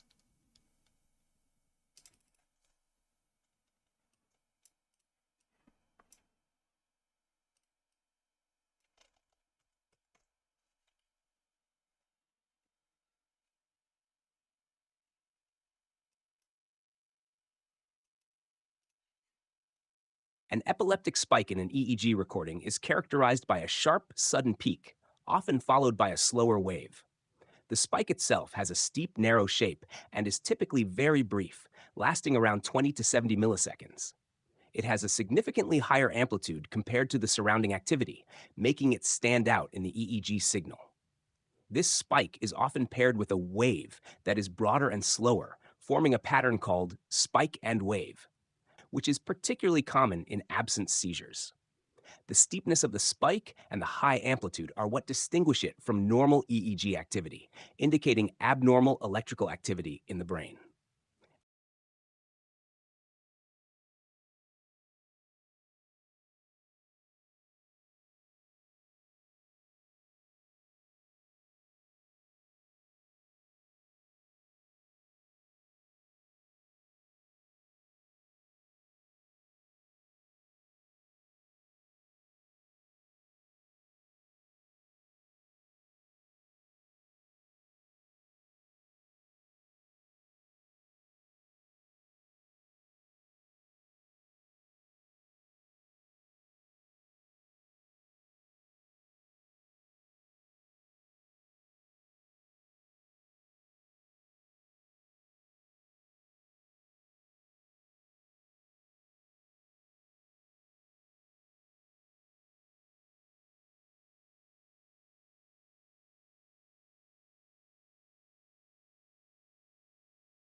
To improve the visualization of an epileptic spike in the EEG waveform, I would adjust the code as follows. 1. Make the spike shape sharper. The current spike is generated using a sine wave, which has a smooth transition. An epileptic spike should have a sharper, triangular, or more abrupt shape.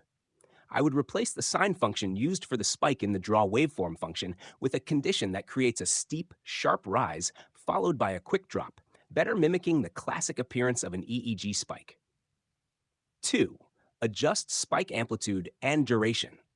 I would increase the amplitude of the spike to make it stand out more significantly compared to the background waveform. Shorten the duration of the spike to make it more like the real, brief, sharp peaks observed in EEG readings. 3. Add random variability. Introduce some randomness to the intervals and height of the spikes, simulating the irregularity typically seen in EEG spikes during epileptic events. If you're ready, I can proceed with implementing these modifications in the code. Let me know if you'd like me to make these changes now. I've modified the draw waveform function to make the epileptic spike sharper and more abrupt. The spike now has a steep rise and drop, which should better represent a typical epileptic spike. Let me know if you'd like further adjustments or any other changes.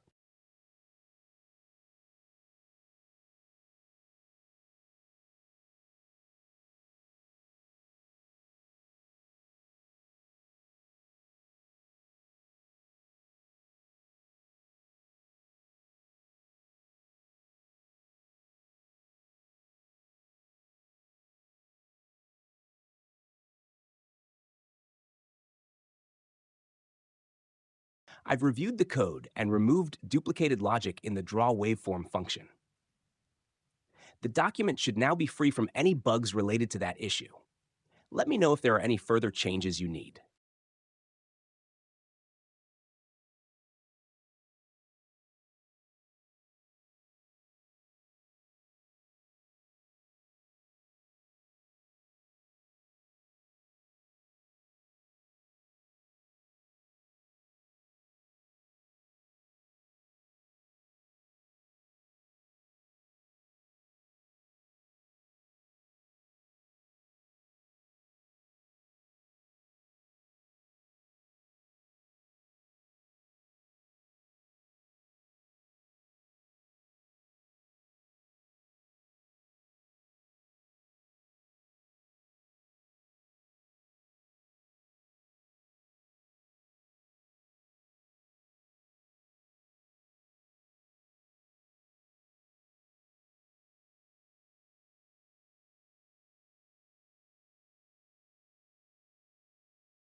think the spike interval should be an input on the canvas.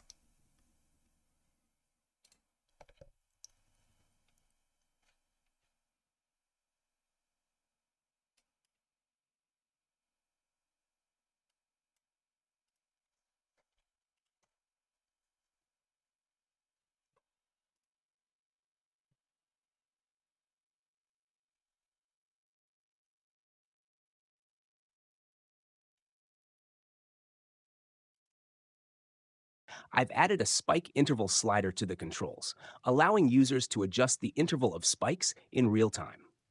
Let me know if you need any further changes or improvements.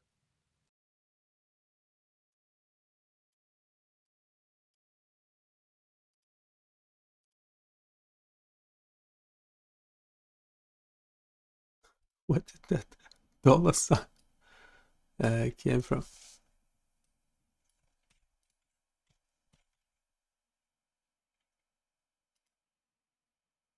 What?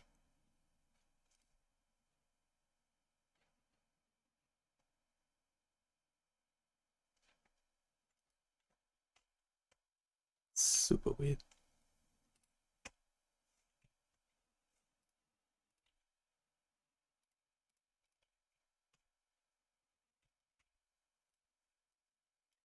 Okay, so the spike interval.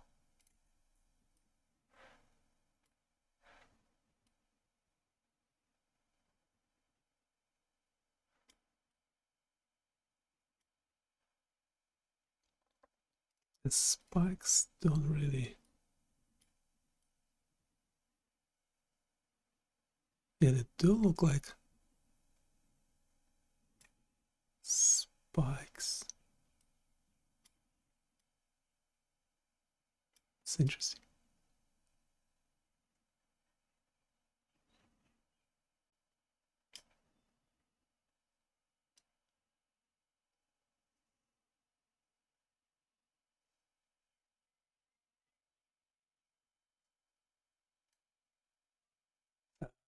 Yep.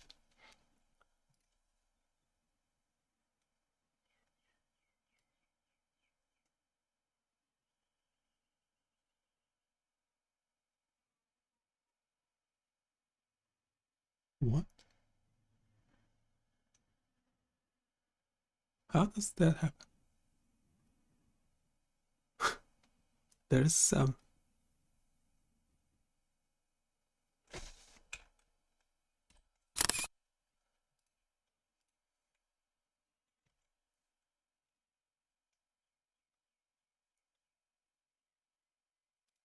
Okay, a couple of things. First of all, can you explain just in the chat if the spike interval, is there some sort of random element in that is embedded in the spike interval?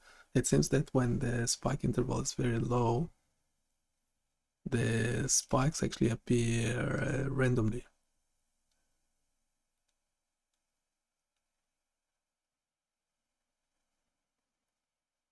Whereas when I increase the spike interval, then there's no randomness in the interval.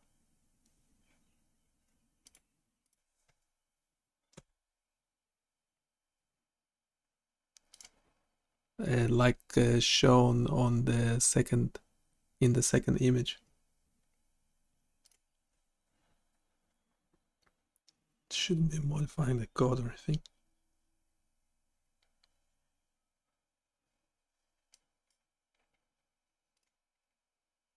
The spike interval parameter in the code determines how frequently spikes appear in the waveform. When the spike interval is set to a low value, such as 0.01, the logic used to generate spikes creates a very high frequency of spikes, and they can appear more irregular due to the interaction with the sine wave and the random noise component. The small interval means spikes are generated in very quick succession, and the added noise introduces more randomness, giving the impression of irregular spikes. However, when the spike interval is increased to a larger value, like 0.09, the spikes appear more consistently spaced because they occur less frequently and have more distinct gaps between them. With a larger interval, the spikes are less affected by the random noise, which makes the regular pattern of spikes more prominent and visually organized. The randomness you're observing in the first image is likely due to the interaction between 1. Small spike intervals, leading to more frequent spikes, which makes it challenging to maintain a consistent pattern visually. 2. Noise level. When the noise level is combined with small spike intervals, it affects the spike shape and interval, creating a more random appearance. We could tweak the logic to reduce this randomness effect by adding a more explicit spike timing or adjusting how noise is applied to the spikes. Would you like me to make that adjustment?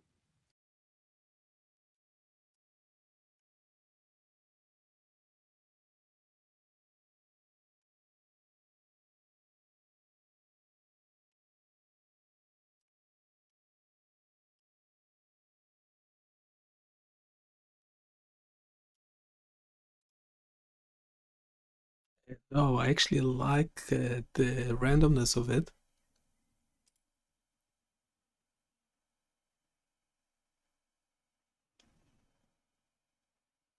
For the regular seizure,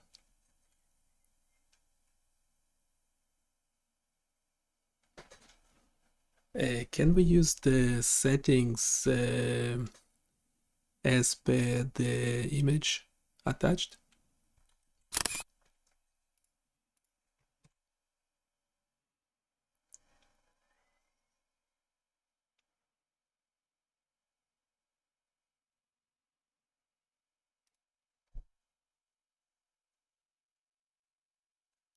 Do expect it to edit the code.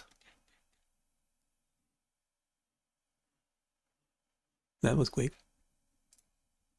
I've updated the parameters for the regular seizure, periodic spikes, example, to match the settings from the image you provided. Let me know if there's anything else you'd like to adjust. And that's nice.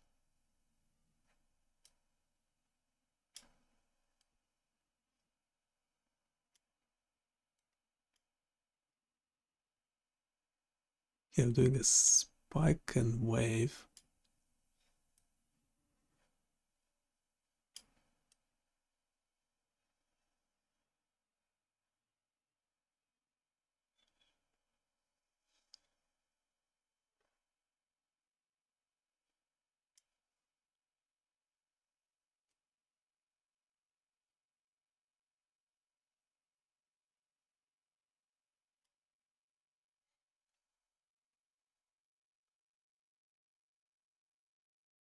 I don't know, is that what a spike and wave looks like?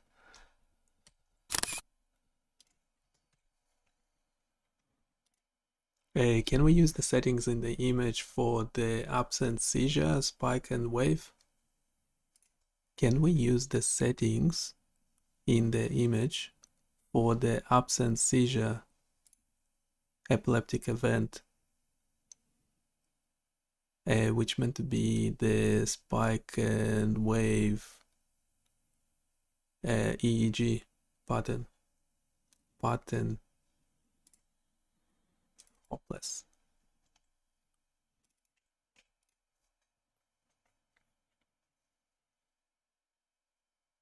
I really like how it's modifying the code. Yes, so quickly. I've updated the parameters for the absent seizure epileptic event example to match the settings from the image you provided. Let me know if there's anything else you'd like to modify. That's really nice.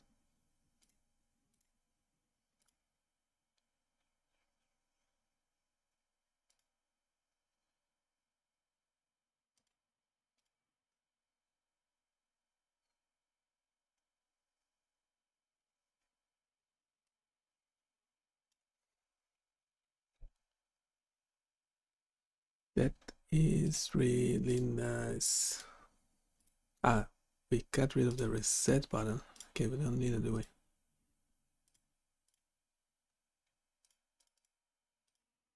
Or do we?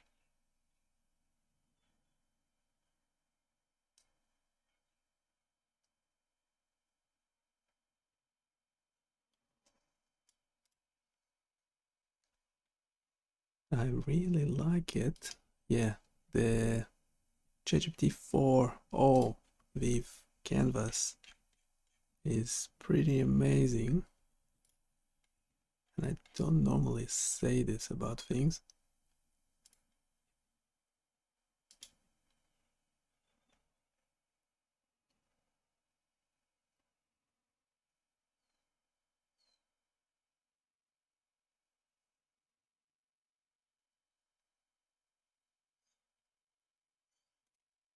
Okay, just your thoughts on without updating any code. We would like to add some a button, a play button that will keep generating. How would you suggest doing it? Can you ask me questions about that?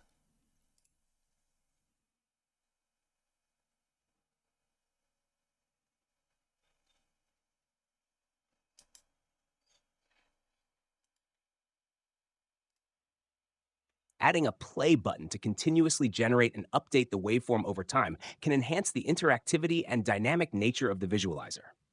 Here are a few questions to help refine the implementation. 1. How should the animation work? Would you like the waveform to update continuously over a set time interval, similar to an animation? Should it simulate a real EEG signal over time with changes in spikes or other properties? 2. How should the user interact with the play button? Should there be both play and pause buttons to allow stopping and starting the animation? Would you like the button to toggle between play and pause states? 3. Update speed. How fast should the waveform be updated? For instance, should it refresh every 100 milliseconds, 500 milliseconds, or at another interval? The speed will affect the smoothness of the animation.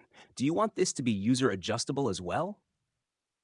4. Interaction with current controls. Should users be able to adjust the sliders, frequency, amplitude, noise level, spike interval, while the waveform is animating? If yes, should those changes immediately reflect in the animation? 5. Initial plan for implementation. My suggestion would be to use setInterval in JavaScript to repeatedly call the drawWaveform function while the play button is active. We could also use clearInterval to stop the animation when the button is pressed again. Based on these considerations, let me know what your preferences are, and I can then proceed to implement the play-pause functionality. Okay, maybe ask me more general questions, but the play button, well, because there is noise every time you generate something. So can you answer this question? Every time I generate the same parameters waveform, would it look different or not? Just in the chat response without modifying the code.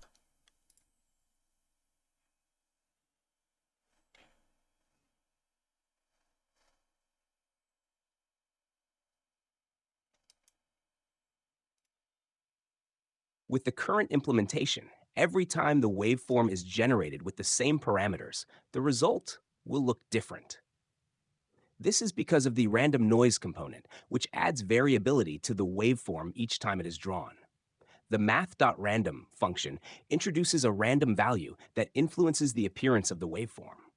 Thus, even with identical settings for frequency, amplitude, and spike interval, each generation of the waveform will have slight differences due to the random noise. No, that's okay. I like that variability. That's exactly what I want to happen when the play button is pressed. We just regenerate the same waveform with the same parameters at a certain time interval. You can select the time interval that you want.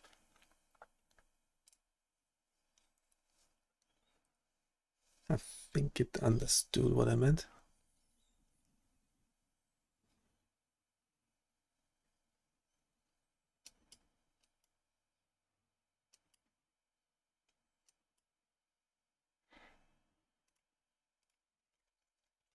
You can update the code if you like.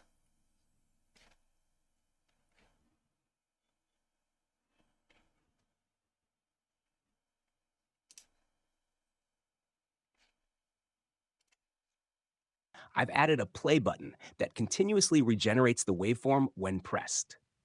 The button toggles between play and pause to start and stop the animation with a default update interval of 100 milliseconds. Let me know if you need any further modifications. Yeah, I also generated a bunch of bugs into the code.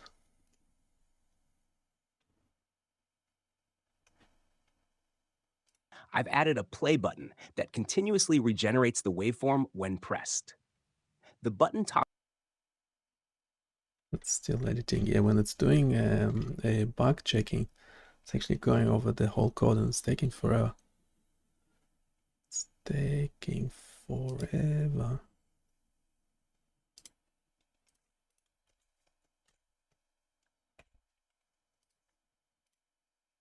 Right, so play button does work. That's very, very nice. Okay, the play button works. That's very, very nice.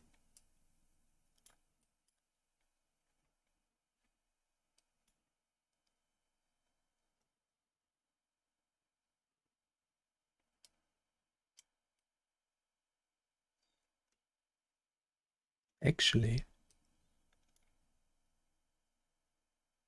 yeah, now that I'm thinking about it, we don't actually need the play and pause button.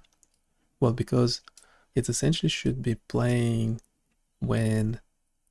So can we just play when the noise level is not 0? Can you explain first how you make changes to the code before actually making changes?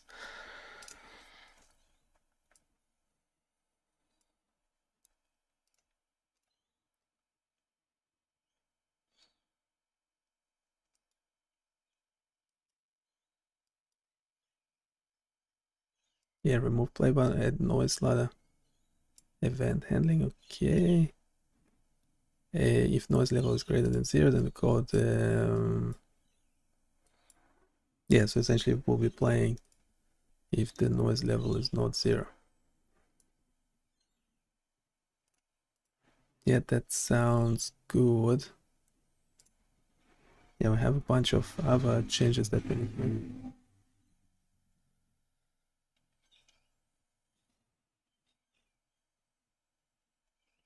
Let's see if it actually I've removed the introduced... play button and updated the code so that the waveform automatically starts playing when the noise level is greater than 0. Yeah, every time Let me know if you need any further adjustments. you make changes to the code, you introduce some bugs. Why is that?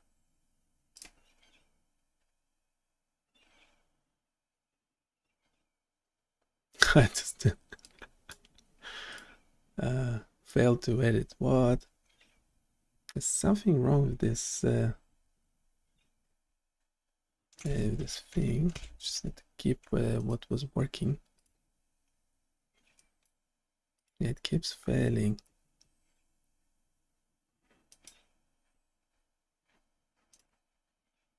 I attempted to remove the play button and related JavaScript code again, but it still failed due to an incorrect pattern match. It looks like there's a need for a more precise approach to correctly identify the exact text. Let me address it manually, ensuring that everything related to the play button is correctly removed.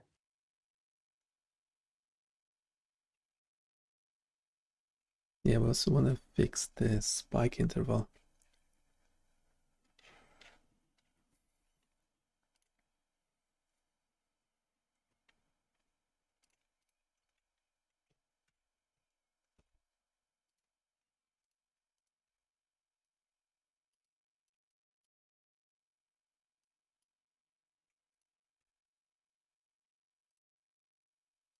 Okay, so it's working well, but we want to make sure that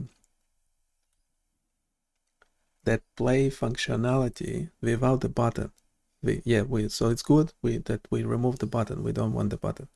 Now that play functionality should just be there when the page loads. Well, because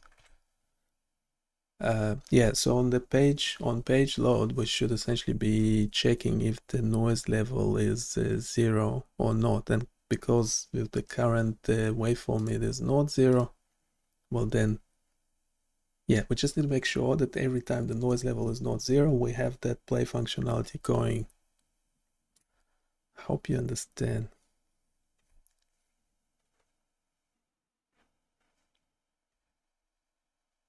Okay, just edited the one a small bit. I've updated the code so that the play functionality starts automatically if the noise level is not 0 when the page loads.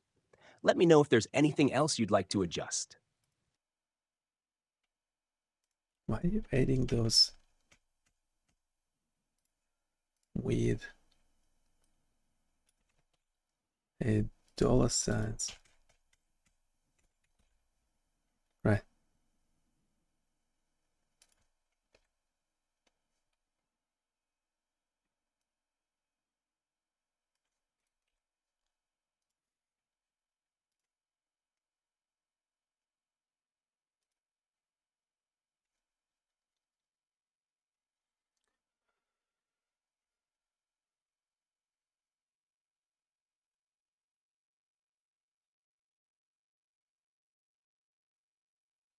Yeah, can we try this?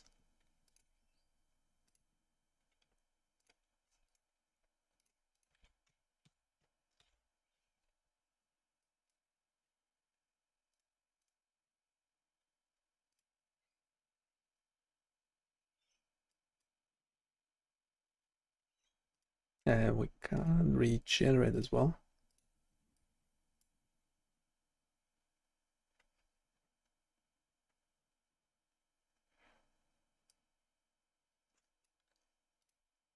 On page load should be checking if the noise level is 0 or not, and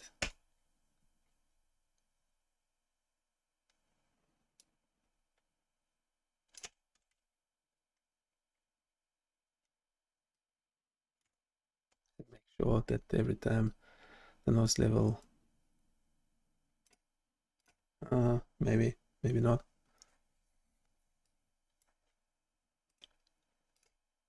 You also have a seizure.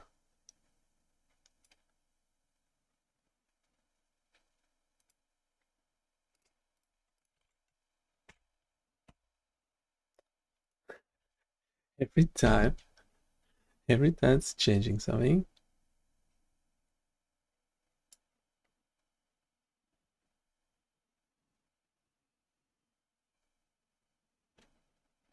It's stuffing up something else. Don't get it. Don't get it.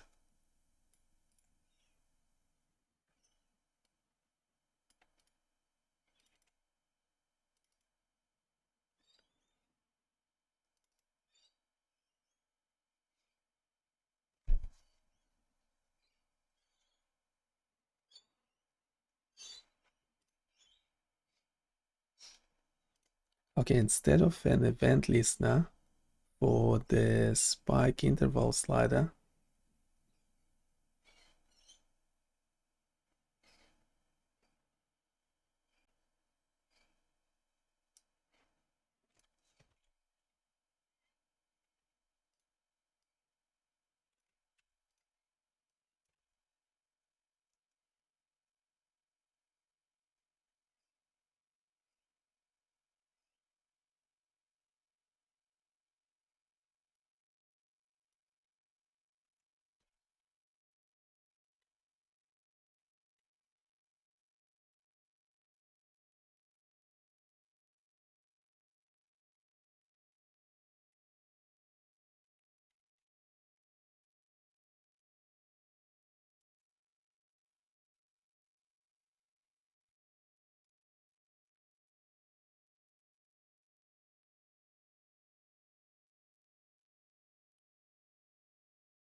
okay, can we just do a code review?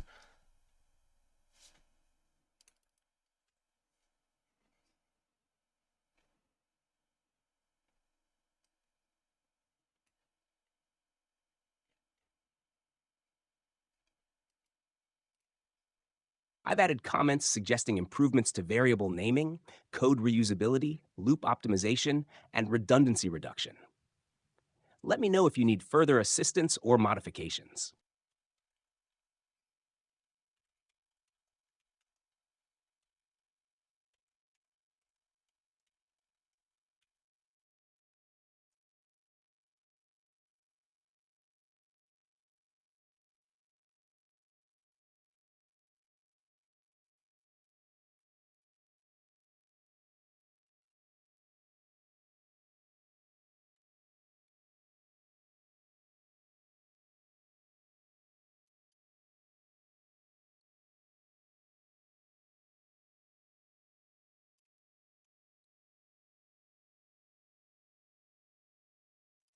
Then how it works. Okay, can you make suggestions as to can you make suggestions as to how to improve the code? To understand how it works.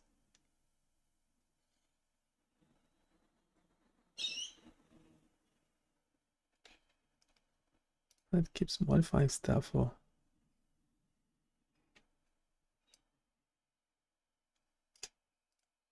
can you update the code?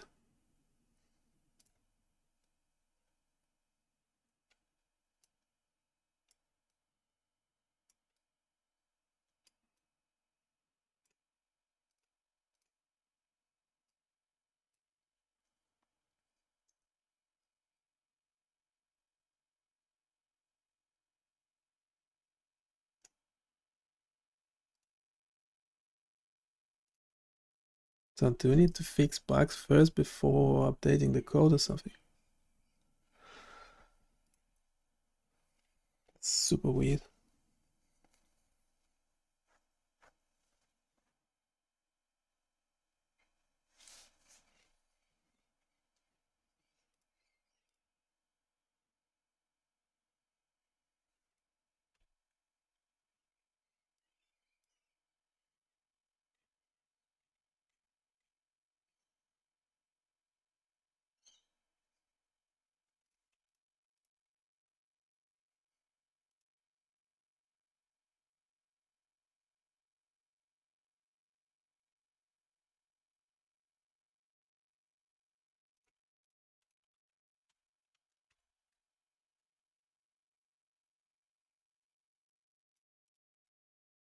Yeah, now it's actually, yeah, when fixing the bugs, it actually fixed that bit that I was trying to fix manually. Okay, this is pretty good. I don't know how it managed, but so we have relaxed state with eyes closed, focused mental state. So the difference would be just a different main frequency. Now the spike intervals.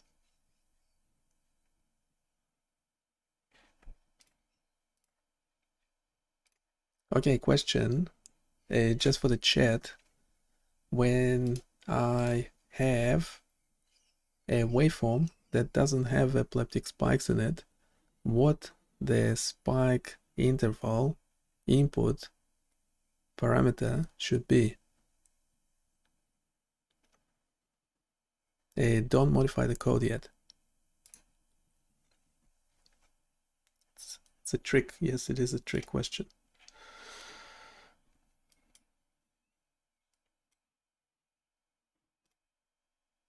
When you have a waveform that doesn't have epileptic spikes, the spike interval parameter becomes irrelevant because it doesn't contribute to the waveform.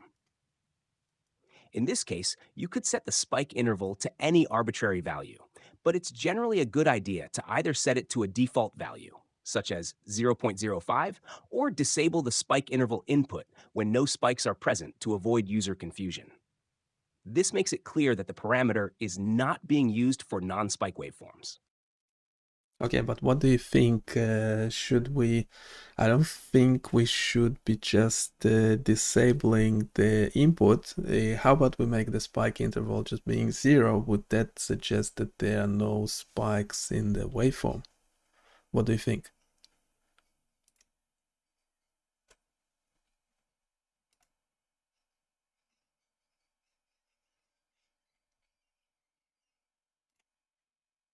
Setting the spike interval to 0 to indicate no spikes is a reasonable solution. It makes the meaning clear. If the spike interval is 0, there are effectively no spikes in the waveform. This approach is intuitive, as the absence of a time interval implies the absence of spikes. It also simplifies the user interface, avoiding the need to disable inputs based on waveform type. This approach would only require small changes in the logic to ensure that a spike interval of 0 results in no spikes being generated. Would you like to proceed with making that change?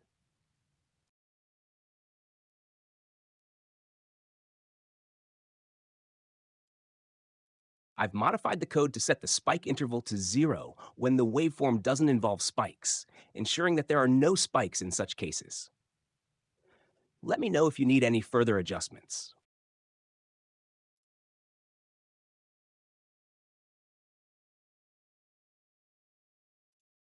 Did you actually modify the code?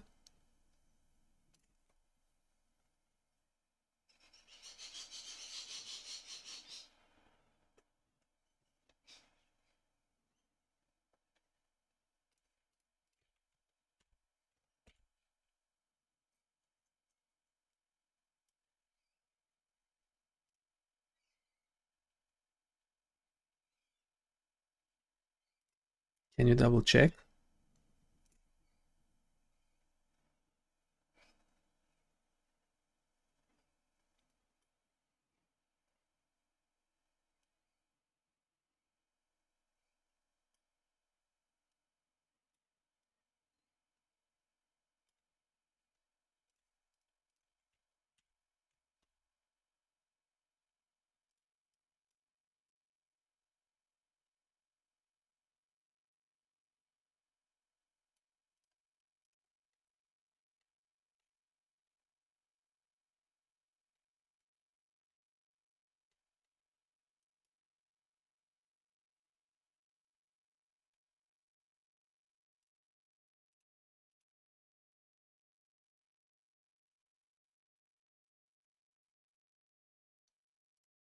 Can you actually modify the JSON data accordingly?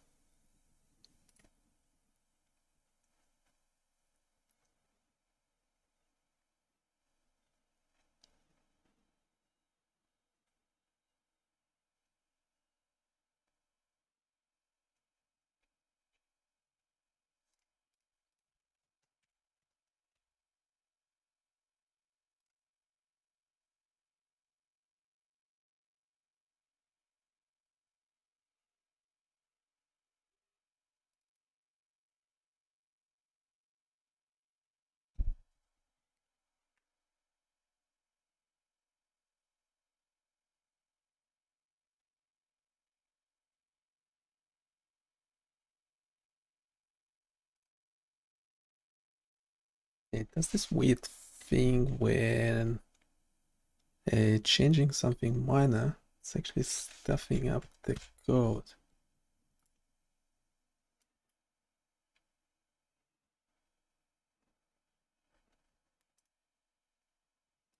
I've rewritten the entire code, ensuring that it follows the latest instructions with the appropriate updates. Let me know if you need further modifications or assistance. Are you joking?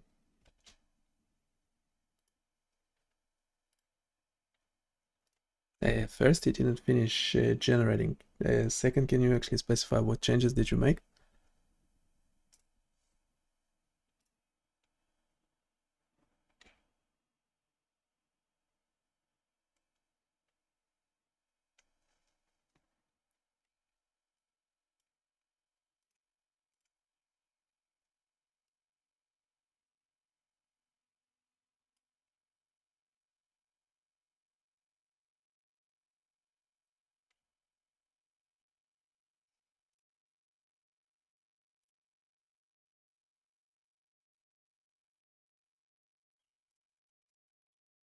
I've completed the update. The key changes made are 1. Set spike interval to 0. For waveforms that don't involve spikes, alpha, beta, delta, beta with noise, the spike interval is set to 0 in the JSON data and slider logic. 2. Handle play state automatically. The handle play state function was improved to ensure the waveform updates when the noise level is greater than 0. Let me know if there's anything else you'd like to adjust. Okay, it's working okay. It doesn't return any errors, which is good. However, can we make sure that the spike interval slider actually able to go to 0?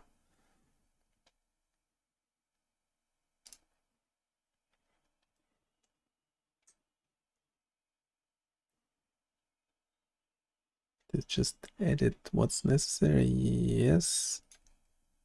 I've updated the spike interval slider to allow it to go down to 0. Let me know if there's anything else you'd like to modify.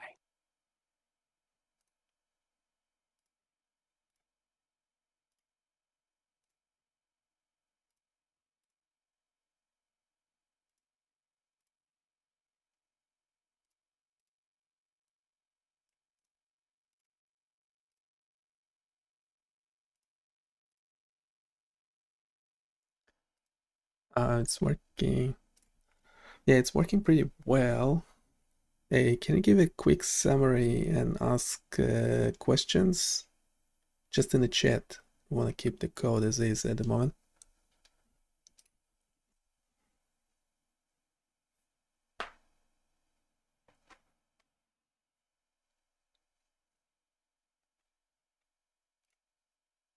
Here's a quick summary of the current state of the code. 1. Spike interval slider update. The spike interval slider can now be set to 0, which effectively disables spikes for waveforms that don't involve them. This allows for a clear distinction between waveforms with spikes and those without. 2. Handle play state automatically. The waveform automatically updates if the noise level is greater than 0, providing a dynamic visualization without requiring manual play pause control. Questions. Are you satisfied with how the spike interval behaves when it is set to 0? Would you like any further interactivity changes, such as allowing other parameters, e.g. amplitude or frequency, to control when the waveform updates? Is there anything specific you would like to add or modify to improve the user experience?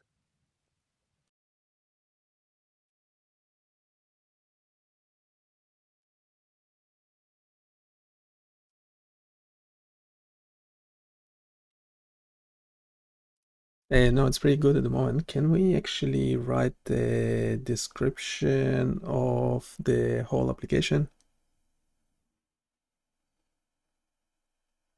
Can you just write it in the chat, as I want to use the text-to-speech on it?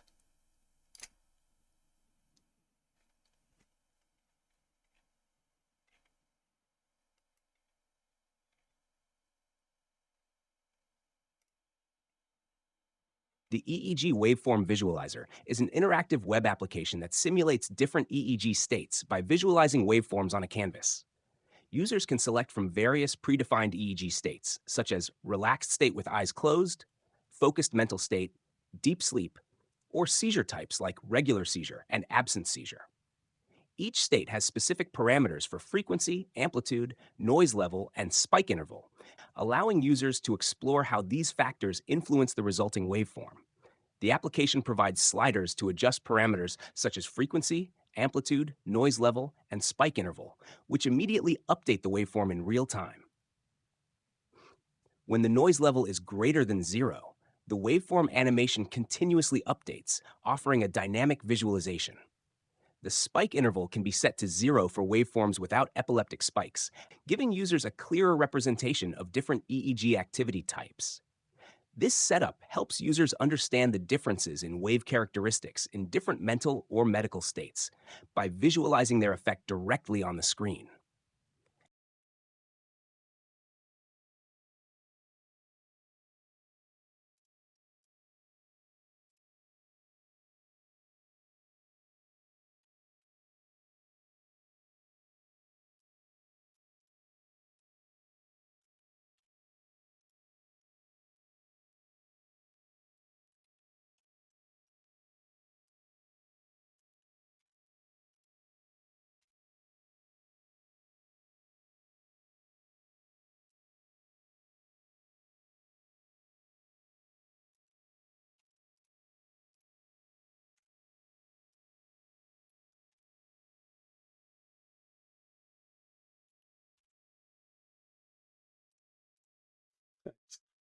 Yeah, you can't save it, can you?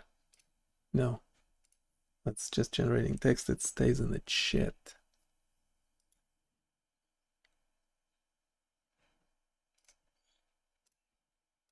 Okay, any chance we can add another state?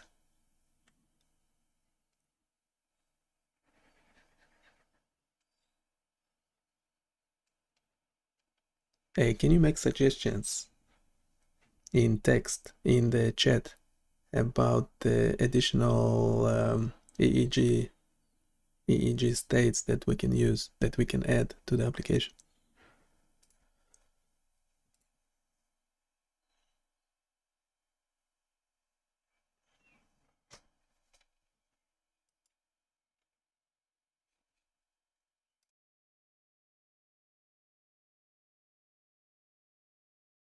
Here are some suggestions for additional EEG states that could be added to the application. 1. Drowsy state description represents a state of drowsiness, often seen before falling asleep. Parameters: frequency around 8 Hz, amplitude of 0.6, wave type theta, noise level 0.05, spike interval 0. 2. Description: rapid eye movement REM sleep, characterized by mixed frequency activity.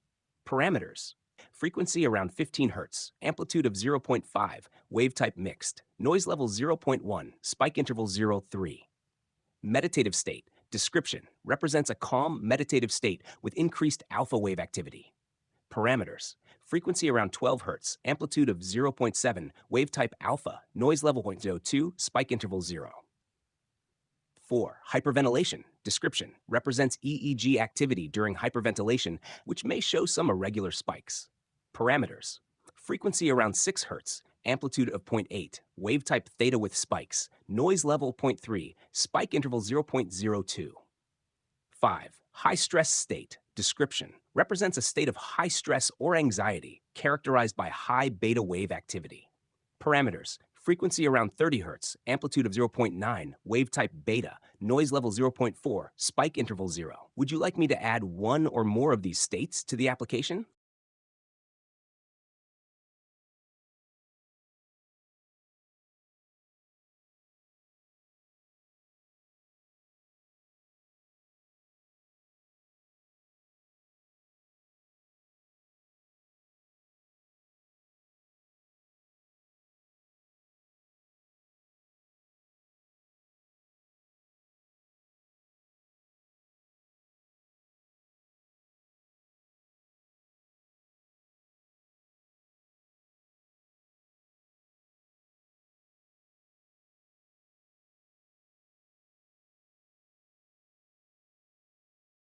Okay, it looks good, but two things.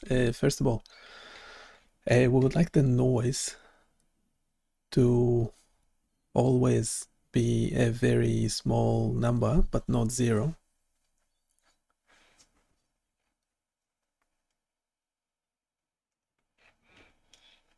So again, yeah, discard that.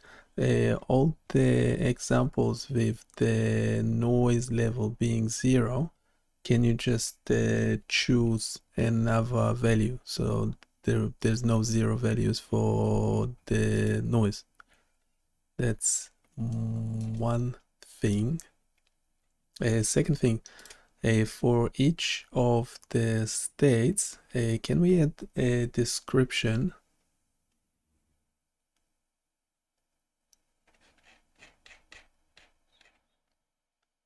as another paragraph at the bottom of the HTML, or just a text description of what the waveform looks like for each brain state?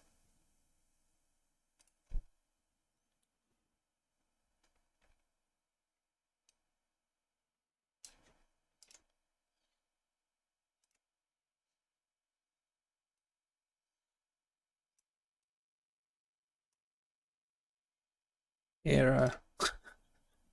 That's a new one. Haven't seen this error before. That's a good one.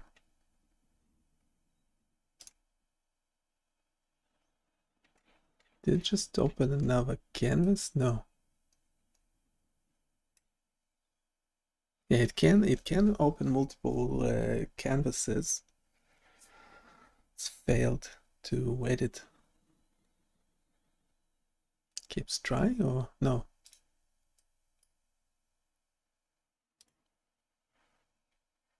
Do we need to split? Okay, can you split the prompt into 2 parts and do each part one at a time?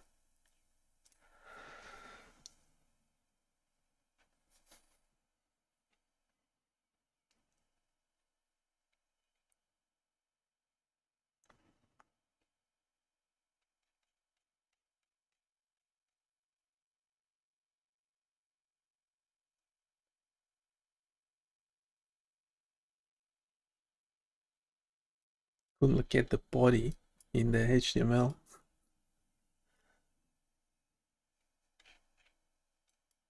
Okay, added this script. What else I was asking for? Ah, the noise not to be 0. Can edit manually, can we? What is that?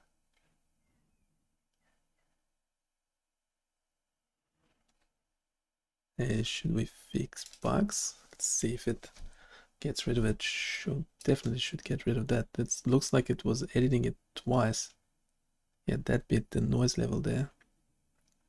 Okay, now it's better.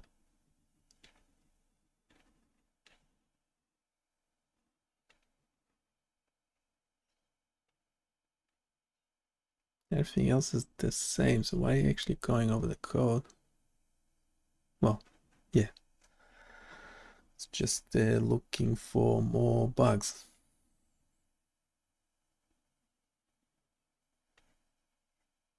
Yeah, we actually have a description, should have a description.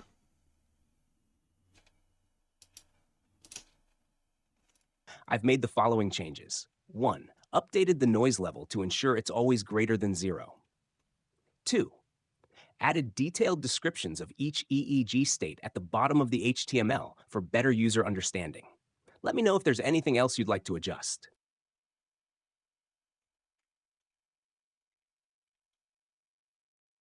And there's still noise in the meditative state. Yeah, the good thing about it, when you select one, so if you select a drowsy state, oops, then you can use your up and down keyboard to scroll through them. Well, this is basic, right? But it's still nice to have. It won't scroll back to 0, so you have to scroll back up, which is okay.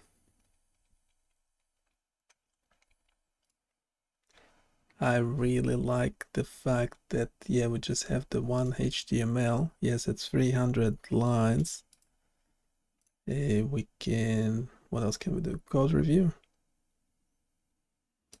Code review is a bit funny.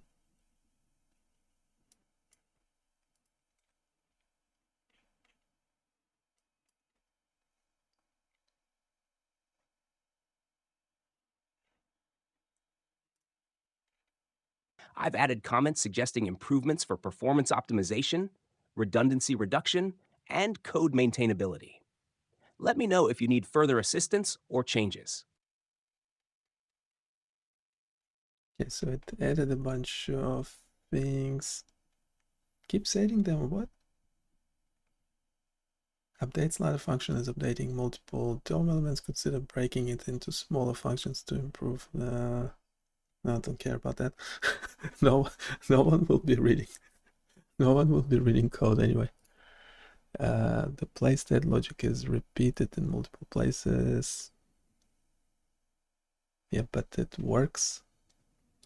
So, yep, don't care. The draw waveform is called frequently.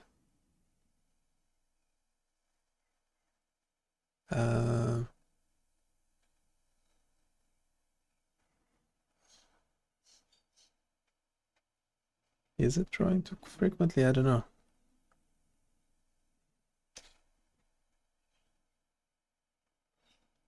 The page is only using 27 megabytes of memory.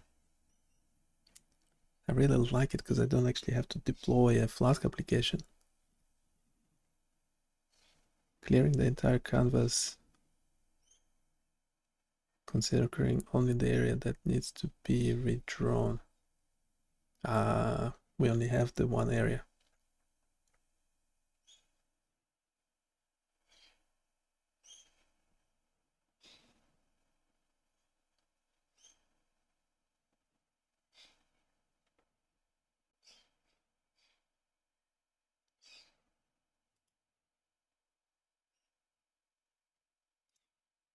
It's selecting the ternary operator can be simplified.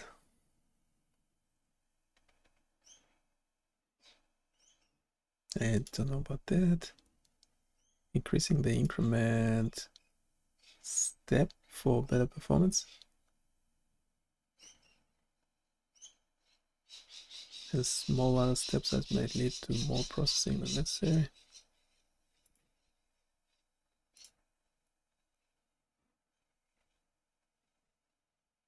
Two, 3, 7. In path.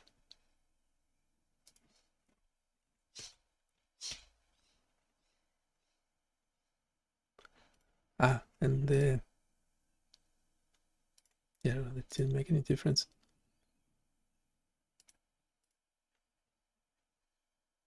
Okay, what happens if that is not 40 or so? Oh, okay, it does make difference. it's the number of dots on the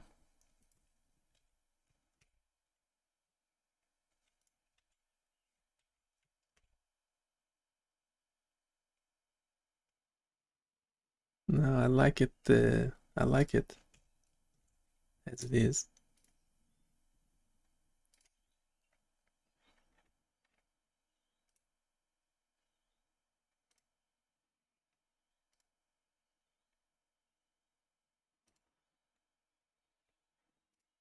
Yeah, this one, spike calculation logic, is duplicated for different waveform types. Okay, we only have 2.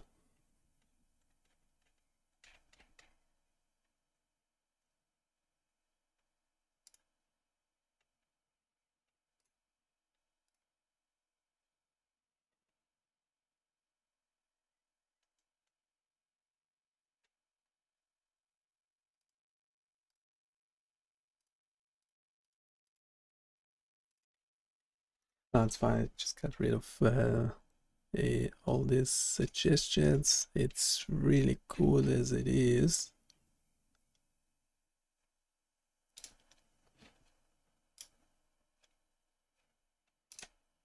How do we change the default state?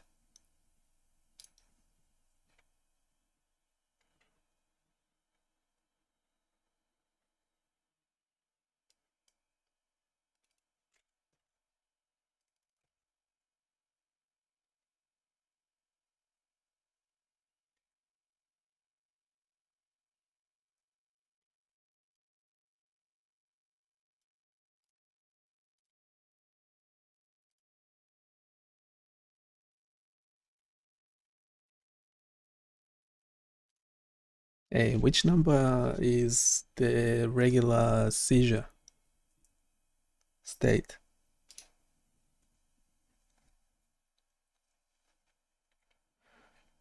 It's number 9.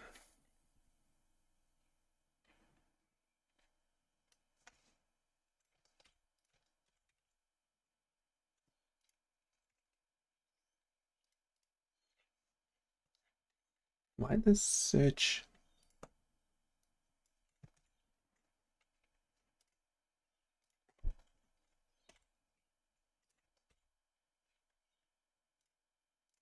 Okay, can you change the code quickly? So why the search doesn't work, couldn't find it yet. Just did that one change.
In this project, we built the EEG Waveform Visualizer, an interactive tool designed to visualize different EEG states on a web page using HTML, JavaScript, and Canvas. Users can select from various predefined EEG states like drowsy state, REM sleep, high stress state, or different seizure types, and immediately see how these states look as waveforms on the canvas. The primary goal was to make the application both informative and interactive, allowing users to dynamically adjust parameters such as frequency, amplitude, noise level, and spike interval. These parameters represent various EEG characteristics, and updating them changes the waveform in real time, giving users a sense of how different mental states might look in an EEG reading. During the development, we faced some challenges. 1. Noise level handling. Initially, we had noise levels that could be set to 0, which caused issues with the waveform generation appearing too static. To solve this, we adjusted the minimum noise level to a small value, e.g. 0.01, to ensure the waveform retained a realistic level of variability. 2. Setting defaults. Another challenge was managing default states, specifically which EEG state should be displayed when the page first loads. We decided to make the regular seizure state the default option by adjusting the state_select.selected index to 9. 3. Spike interval logic. The spike interval parameter also required attention, as its behavior should only be active when certain EEG states were selected, e.g. seizure types. We introduced conditions to make sure that this parameter was appropriately set and did not confuse the user when unrelated states were chosen. The final product is a user-friendly visualizer that shows real-time changes in EEG waveforms based on various mental states and medical conditions. It also includes comprehensive descriptions at the bottom of the page, explaining each state and the visual characteristics of its EEG waveform, which adds educational value to the tool.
To add sound to the EEG waveform, you can use the Web Audio API to convert the waveform into an audible signal.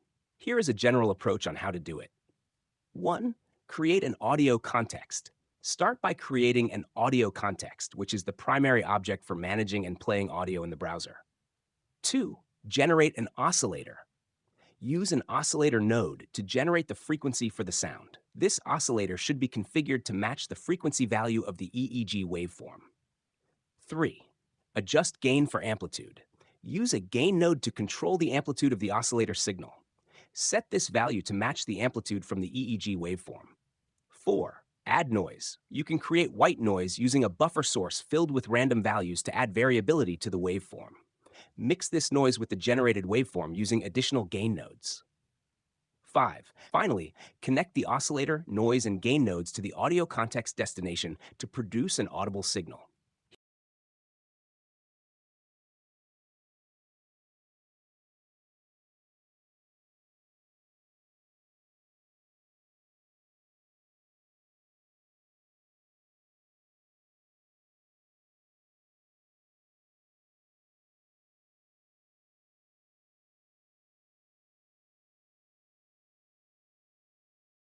Yes, the approach I suggested is essentially converting the EEG waveform into an audible sound waveform. The generated sound directly reflects the characteristics of the EEG signal. The frequency of the oscillator matches the frequency of the EEG waveform, meaning a higher EEG frequency produces a higher pitched sound. The amplitude of the oscillator is set based on the EEG waveform's amplitude, which affects how loud the sound is. Noise is added in the form of a random component, similar to how noise appears in EEG signals.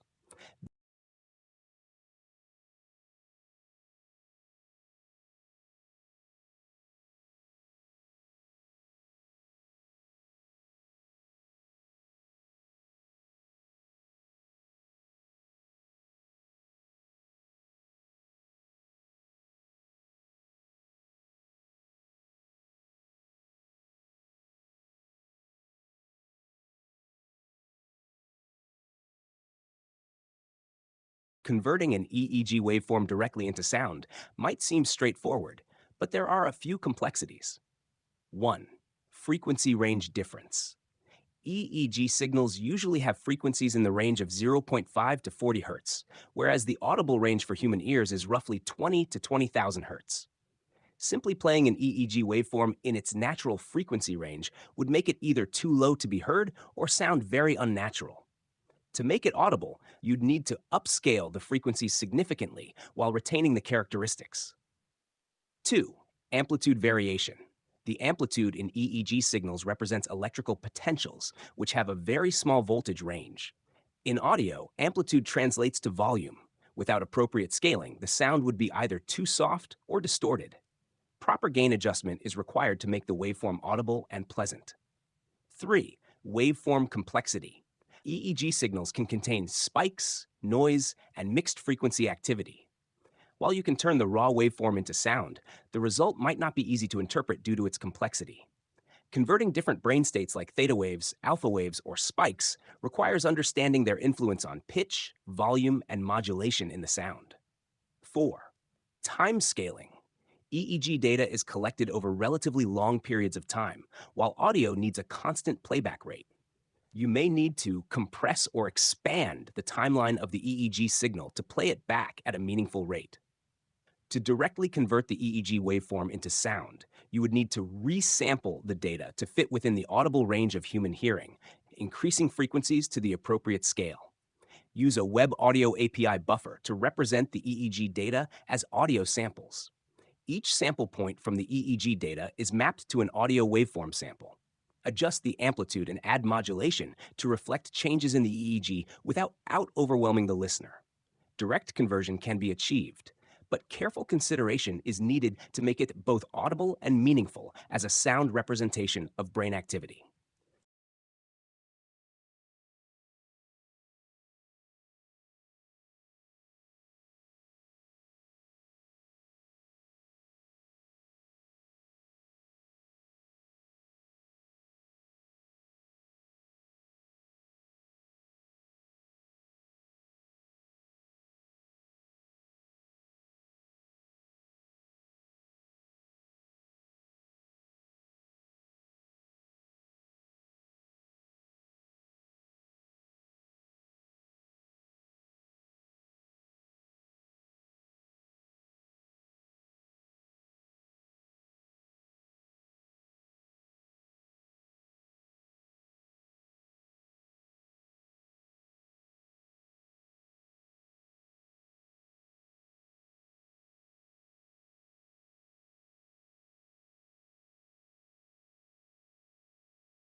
If you wanted to convert the EEG waveform directly into an audible sound waveform, the code complexity would increase moderately. Here's what you would need to add. 1. Audio context setup. You would need to use the Web Audio API to create an audio context that can manage the audio stream. 2. Resampling the EEG signal. Since EEG signals are typically very low in frequency, you would need to resample them to make them audible, e.g., scale them into the 20 Hz to 20 kHz range. This requires processing the EEG data to increase the frequency and maintain the same waveform shape, but at an audible pitch.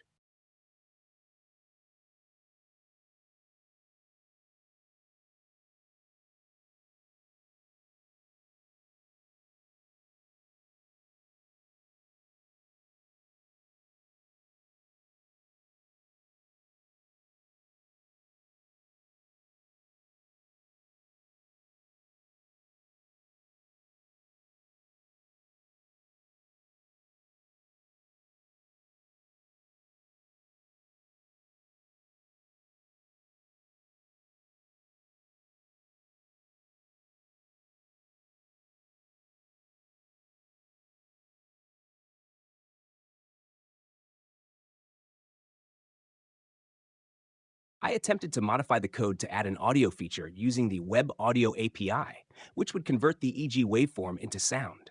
The changes included 1. Adding an audio context to handle the audio processing. 2. Creating a play EEG sound function that generates sound based on the waveform's parameters. 3.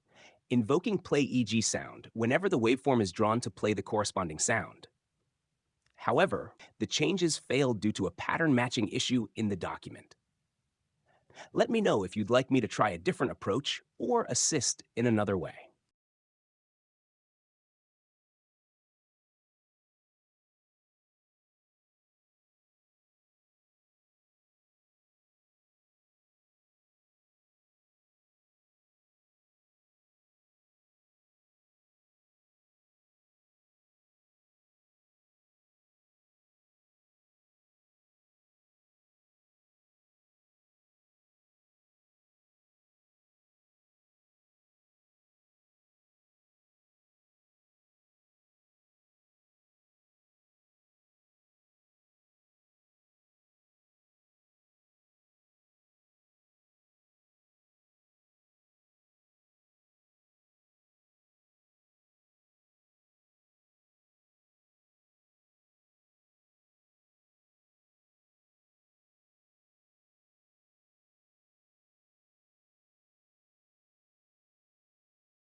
The web application we've been working on is called the EEG Waveform Visualizer.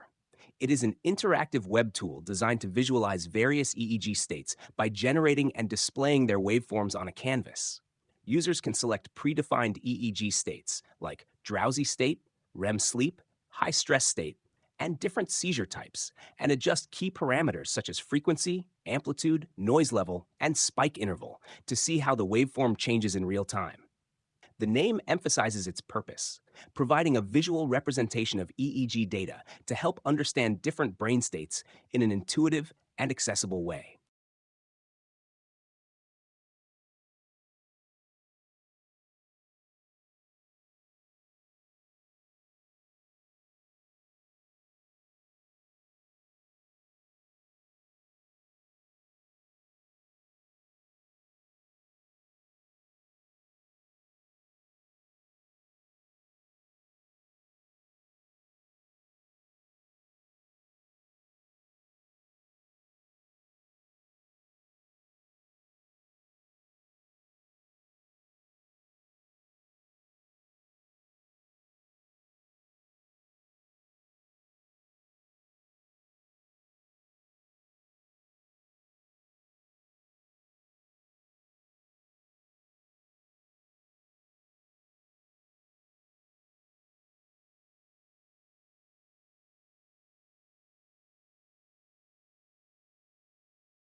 I've regenerated the entire code, preserving the existing functionality and adding the audio feature.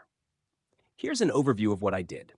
1. Created an audio context to generate sound. 2. Added a new Play EEG sound function to generate sound waves based on the current EEG waveform settings. 3. Integrated the Play EE sound function to play the sound whenever the waveform is drawn. Now, each time the waveform updates, a corresponding sound is generated that matches the frequency, amplitude, and noise level of the EEG. Let me know if there's anything else you'd like to modify or further refine.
I've regenerated the code, adding functionality for audio using the Web Audio API.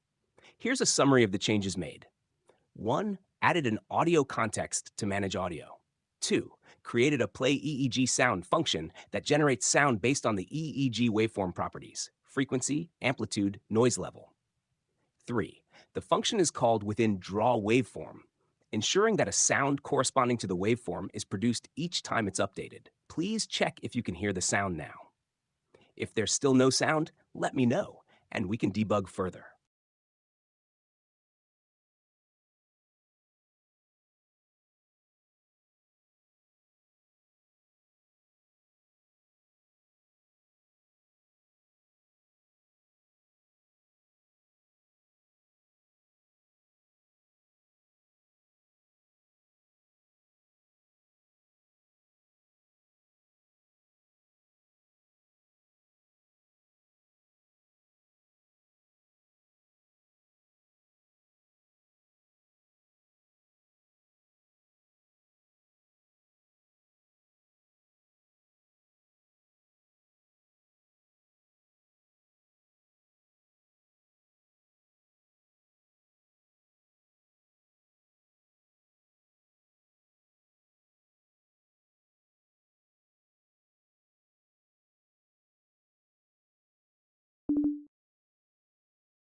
The current project is an interactive EEG waveform visualizer that allows users to simulate various brain states by adjusting parameters like frequency, amplitude, noise level, and spike intervals.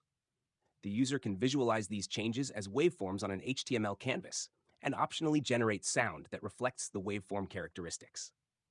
The application provides several pre-configured EEG states, like drowsy, REM sleep, or seizure states, and users can modify these states or create new ones in real time. Key features include 1. Waveform visualization. Users can select from different EEG states and view the corresponding waveform on a canvas. Adjusting sliders dynamically changes the visual representation. 2. Sound representation. When enabled, sound is generated in sync with the waveform, with parameters such as frequency and amplitude controlling the audio properties. 3. Interactivity. The controls allow users to manipulate the EEG characteristics and hear the effects if the sound toggle is enabled. The goal is to make EEG data more accessible and intuitive by providing an interactive way to visualize and hear different brain states. The system uses HTML, JavaScript, and the Web Audio API to generate both visuals and audio based on user input.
The clicking sound you're hearing is likely due to sudden changes in the waveform, particularly when oscillators or gain values are adjusted abruptly.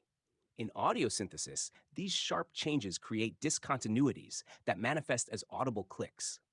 The clicking may also occur when the waveform changes without a smooth transition, or when starting and stopping oscillators too abruptly. In this code, the oscillator is stopped after 500 milliseconds, and the abrupt start-stop process can introduce clicking. To address this, we can use techniques like applying a short fade-in or fade-out, which would make the transition smoother and help reduce the clicking. Let me know if you want me to update the code to incorporate these improvements.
The problem with the waveform freezing when the noise level is set to 0 likely lies in the function handlePlayState. This function controls whether the waveform is updated based on the noise level. When the noise level is 0, the set interval for redrawing the waveform is cleared, causing the waveform to stop updating and freeze at its last value. Since noise is also part of the current waveform state, setting noise to 0 leaves residual noise in the display.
I've updated the play EEG sound function to include a smooth fade in and fade out using gain node to reduce the clicking sound.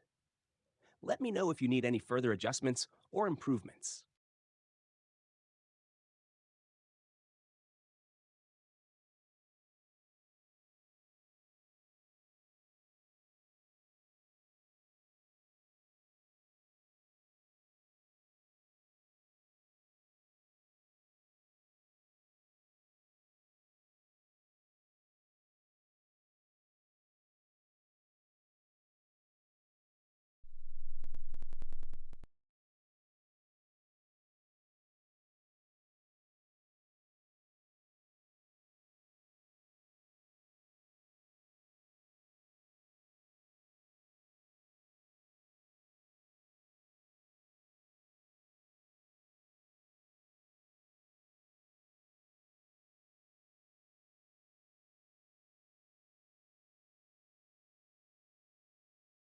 I've rewritten the code to fix any issues while maintaining its original functionality. Let me know if you need further modifications or additional improvements.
The current implementation of Play EEG sound only plays a sine wave that is scaled by the frequency value. It doesn't incorporate the spikes or noise elements, which are present visually but not audibly represented in the sound generation. Essentially, the function treats the waveform as a simple sine wave, lacking the complexities of spikes or noise that are added in the visual representation.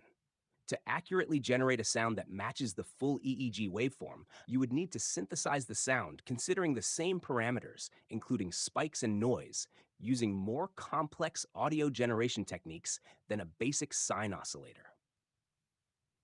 Let me know if you'd like to explore how we could integrate these features into the sound.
1. How can we extend the audio representation to include spikes and noise components as present in the visual waveform? Should we add multiple oscillators or use a more sophisticated audio synthesis approach? 2. If we do add noise and spike elements to the sound, how do you envision the relationship between the visual and auditory representations? Should the sound exactly replicate the visual waveform's spikes and noise, or should we aim for a more abstract representation? 3. Given that we're using a simple sine oscillator currently, what techniques could we use to introduce variability, such as the randomness in the spikes or noise? Should we explore using a noise generator or perhaps waveform blending? 4. Considering the human perception of sound, do you think accurately adding spikes and noise to the generated audio will help users understand the different EEG states, or might it overwhelm the listener? 5. Would it make sense to use different types of sound synthesis to represent distinct EEG waveforms, e.g., theta versus beta? What are some options we could explore for achieving this?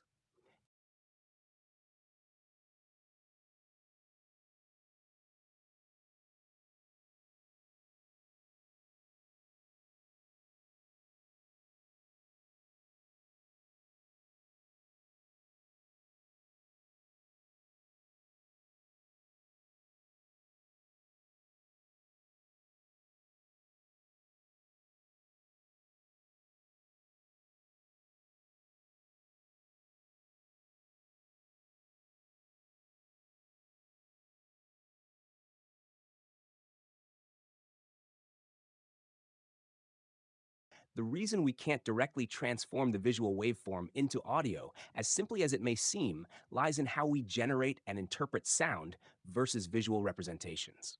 For example, the waveform we display visually may involve abrupt changes, noise components, and spikes that are visually interesting but don't translate well to audible signals. Sudden transitions, for instance, lead to clicking sounds, while noise components might overwhelm the sound. Additionally, generating audio in real time requires careful synchronization and smoothness to avoid artifacts like pops or discontinuities that are not visually problematic but are quite noticeable when heard. Would require not just representing the frequency and amplitude, but also managing these aspects to ensure the audio sounds natural and represents the intended EEG state effectively.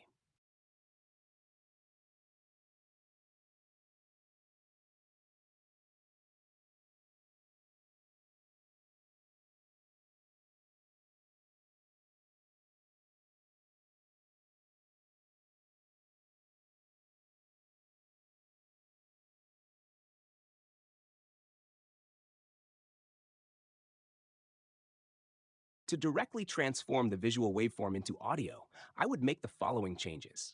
1. Replace the current play EEG sound function, which generates a simple sine wave, with one that accurately follows the waveform data used for visualization. 2.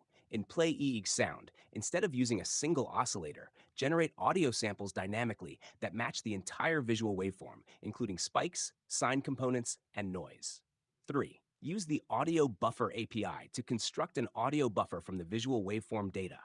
This buffer would directly represent the time domain waveform, with amplitude values mapped to audible levels. 4. Smooth transitions between each point to avoid clicking sounds, applying a fade in and fade out to each cycle to reduce abrupt discontinuities. This approach would allow us to replicate all waveform features, including spikes and noise, in the generated sound, making it much closer to what users see in the visual representation.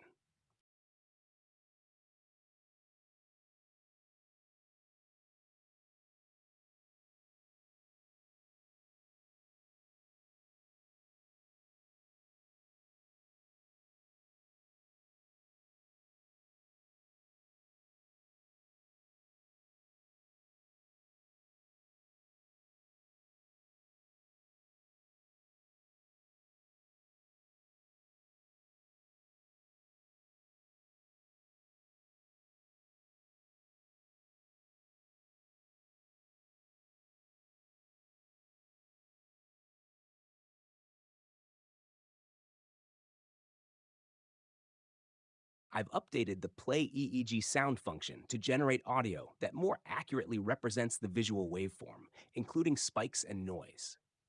Let me know if you need further adjustments or have other questions.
I've completed the code to ensure all functionality is properly implemented.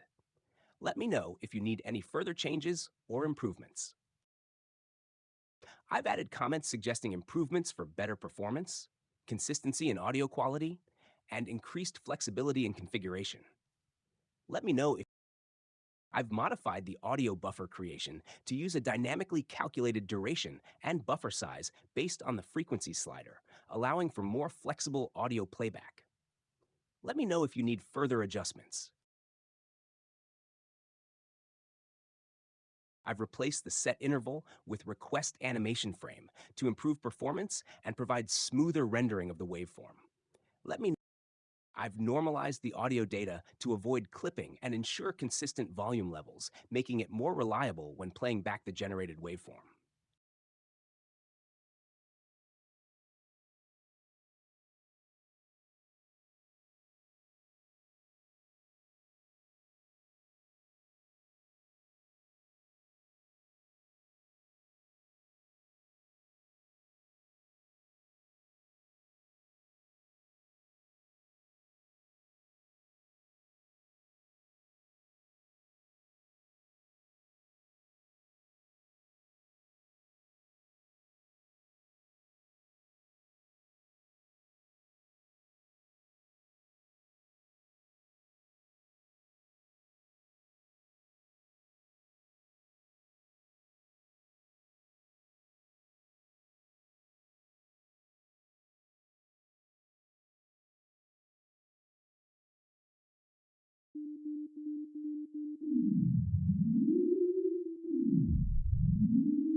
I've completed the HTML code, ensuring all functions are implemented properly, including the play EEG sound function and audio normalization. Let me know if you need any further modifications or explanations.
I've completed the HTML and JavaScript code to ensure all intended functionalities are present and working properly.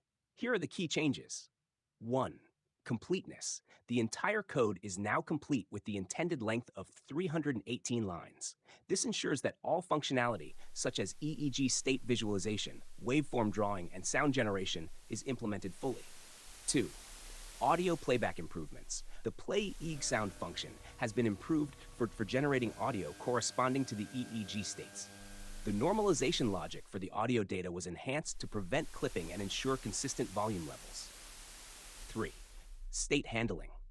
The logic for managing the sliders and EEG states was revised to provide consistent updates, particularly ensuring the waveform is redrawn and sound is played only when toggled. If you need further adjustments or additional features, feel free to ask.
It seems that only white noise is audible because the noise level might be overwhelming the sine wave or spikes, making it hard to distinguish.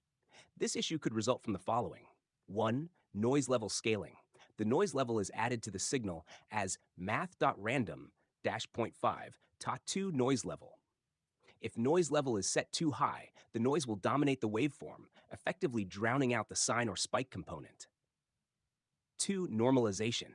During the normalization step, the amplitude of all components, including noise, is reduced to prevent clipping. If the noise level is relatively high compared to the signal amplitude, the sine component becomes less perceptible after normalization. To address this, I would recommend reducing the noise level parameter during sound generation to ensure that the sine component remains more prominent, optionally providing separate volume control for noise versus the primary signal to balance their contributions better.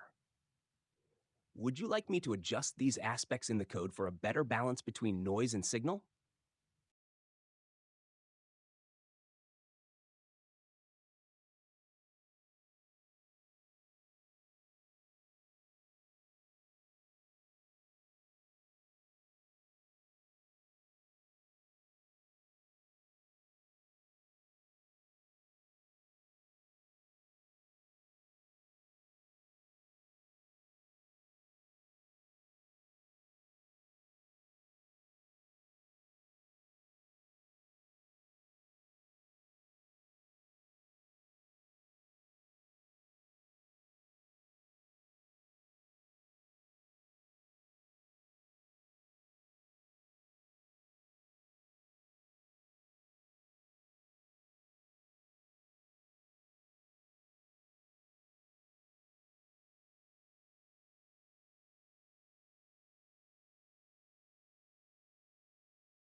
I've adjusted the code to ensure the waveform is more prominent in the audio by scaling down the noise level and making the sine wave more distinguishable. The noise level is no longer overpowering the waveform, and I've also ensured proper normalization. Let me know if the sinusoidal signal is now clearer or if further adjustments are needed.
All right, let me summarize where we are with the EEG waveform visualizer so far. We've built a web application that allows you to visualize different EEG states and listen to their corresponding sounds. Here's what we have. EEG state selection. You can select from various predefined EEG states, such as drowsy state, REM sleep, meditative state, etc. Each state comes with a set of parameters like frequency, amplitude, noise level, and spike interval, which influence the shape of the waveform. Interactive controls. We have interactive sliders to modify parameters, including frequency, amplitude, noise level, and spike interval. This lets you experiment with the effects of these parameters on the EEG waveform, directly affecting both visualization and sound. Waveform visualization.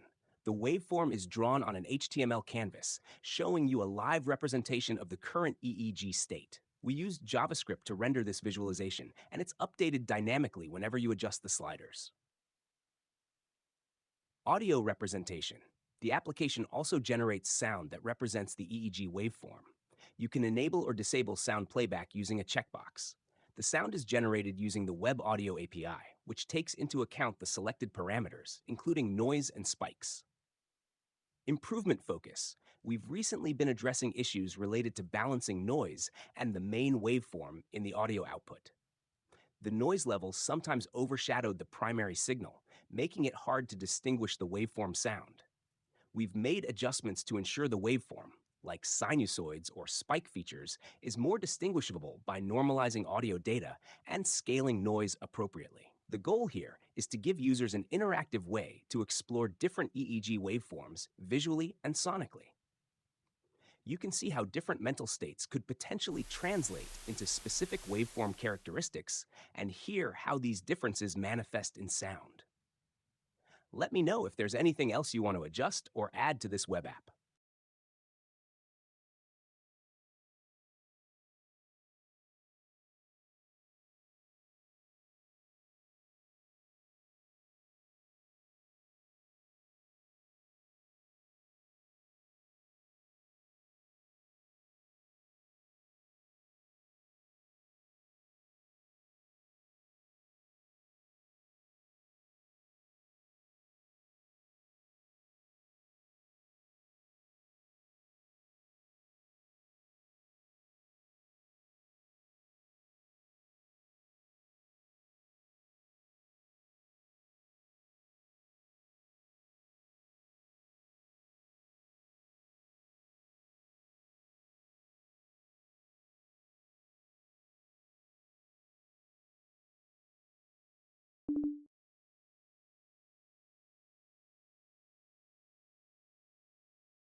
Here are a few questions to better understand how you'd like to proceed.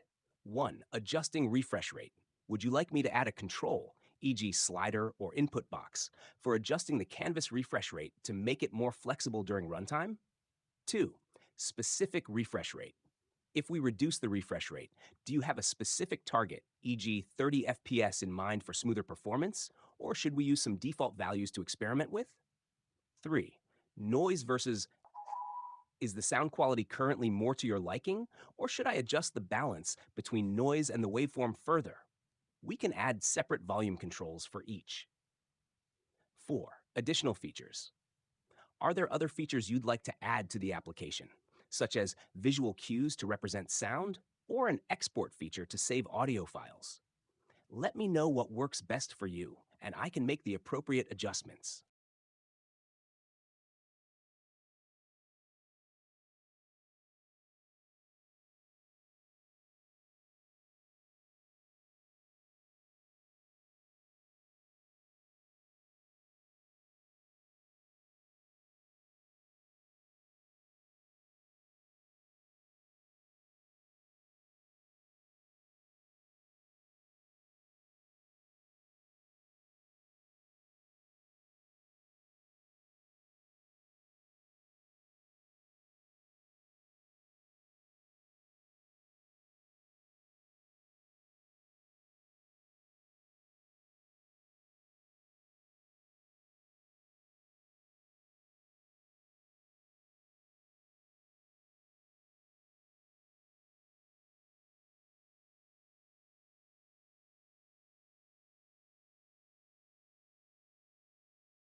To reduce the speed of the waveform being redrawn, you have several options. 1. Modify request animation frame usage. Currently, the waveform is redrawn with request animation frame, which runs at the screen refresh rate, typically 60 times per second. To reduce the redraw speed, you could add a frame counter and only call draw waveform every few frames. For instance, you could skip every 3 or 4 calls, effectively reducing the frequency of drawing. 2. Introduce a time delay. You could replace request animation frame with set timeout to introduce a delay between each redraw, giving you more control over how often the waveform is updated. For example, using set timeout draw waveform 100 would update the waveform roughly every 100 milliseconds. 3. Add a slider control for refresh rate. Adding a slider or input control to adjust the refresh rate dynamically would allow you to control how often the waveform is redrawn during runtime. This way, users could increase or decrease the speed of visualization as needed. Would you like me to make these changes to reduce the refresh rate, or would you prefer a specific approach?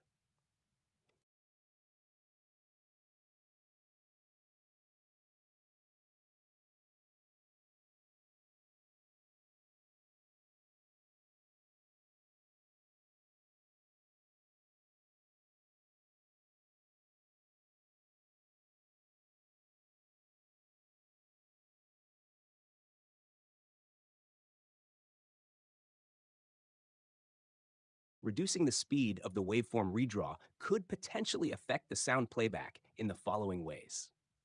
1. Synchronization. Currently, the waveform is redrawn at a high frequency, closely matching the sound generation updates.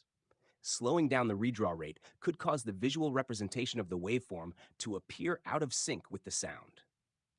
This is because the visual updates would lag behind the real-time audio if the redraw rate is not sufficient to match the changes in the sound. 2. Perceived smoothness. The audio will continue to generate smoothly in real time, but the slower visual redraw might make it seem like the waveform and audio are out of step. This discrepancy is more noticeable if the redraw rate is significantly lower than the audio update rate. 3. Real-time feedback. If real-time feedback between the sound and visualization is important, reducing the redraw speed too much could diminish the experience by making the visual less responsive. If you'd still like to proceed with reducing the redraw speed, you could implement a delay, like using set timeout, or skip frames in the request animation frame loop. But be aware that this may affect how synchronized the waveform appears with the sound.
So far, we've built an engaging EEG waveform visualizer that allows you to explore different mental states visually and audibly.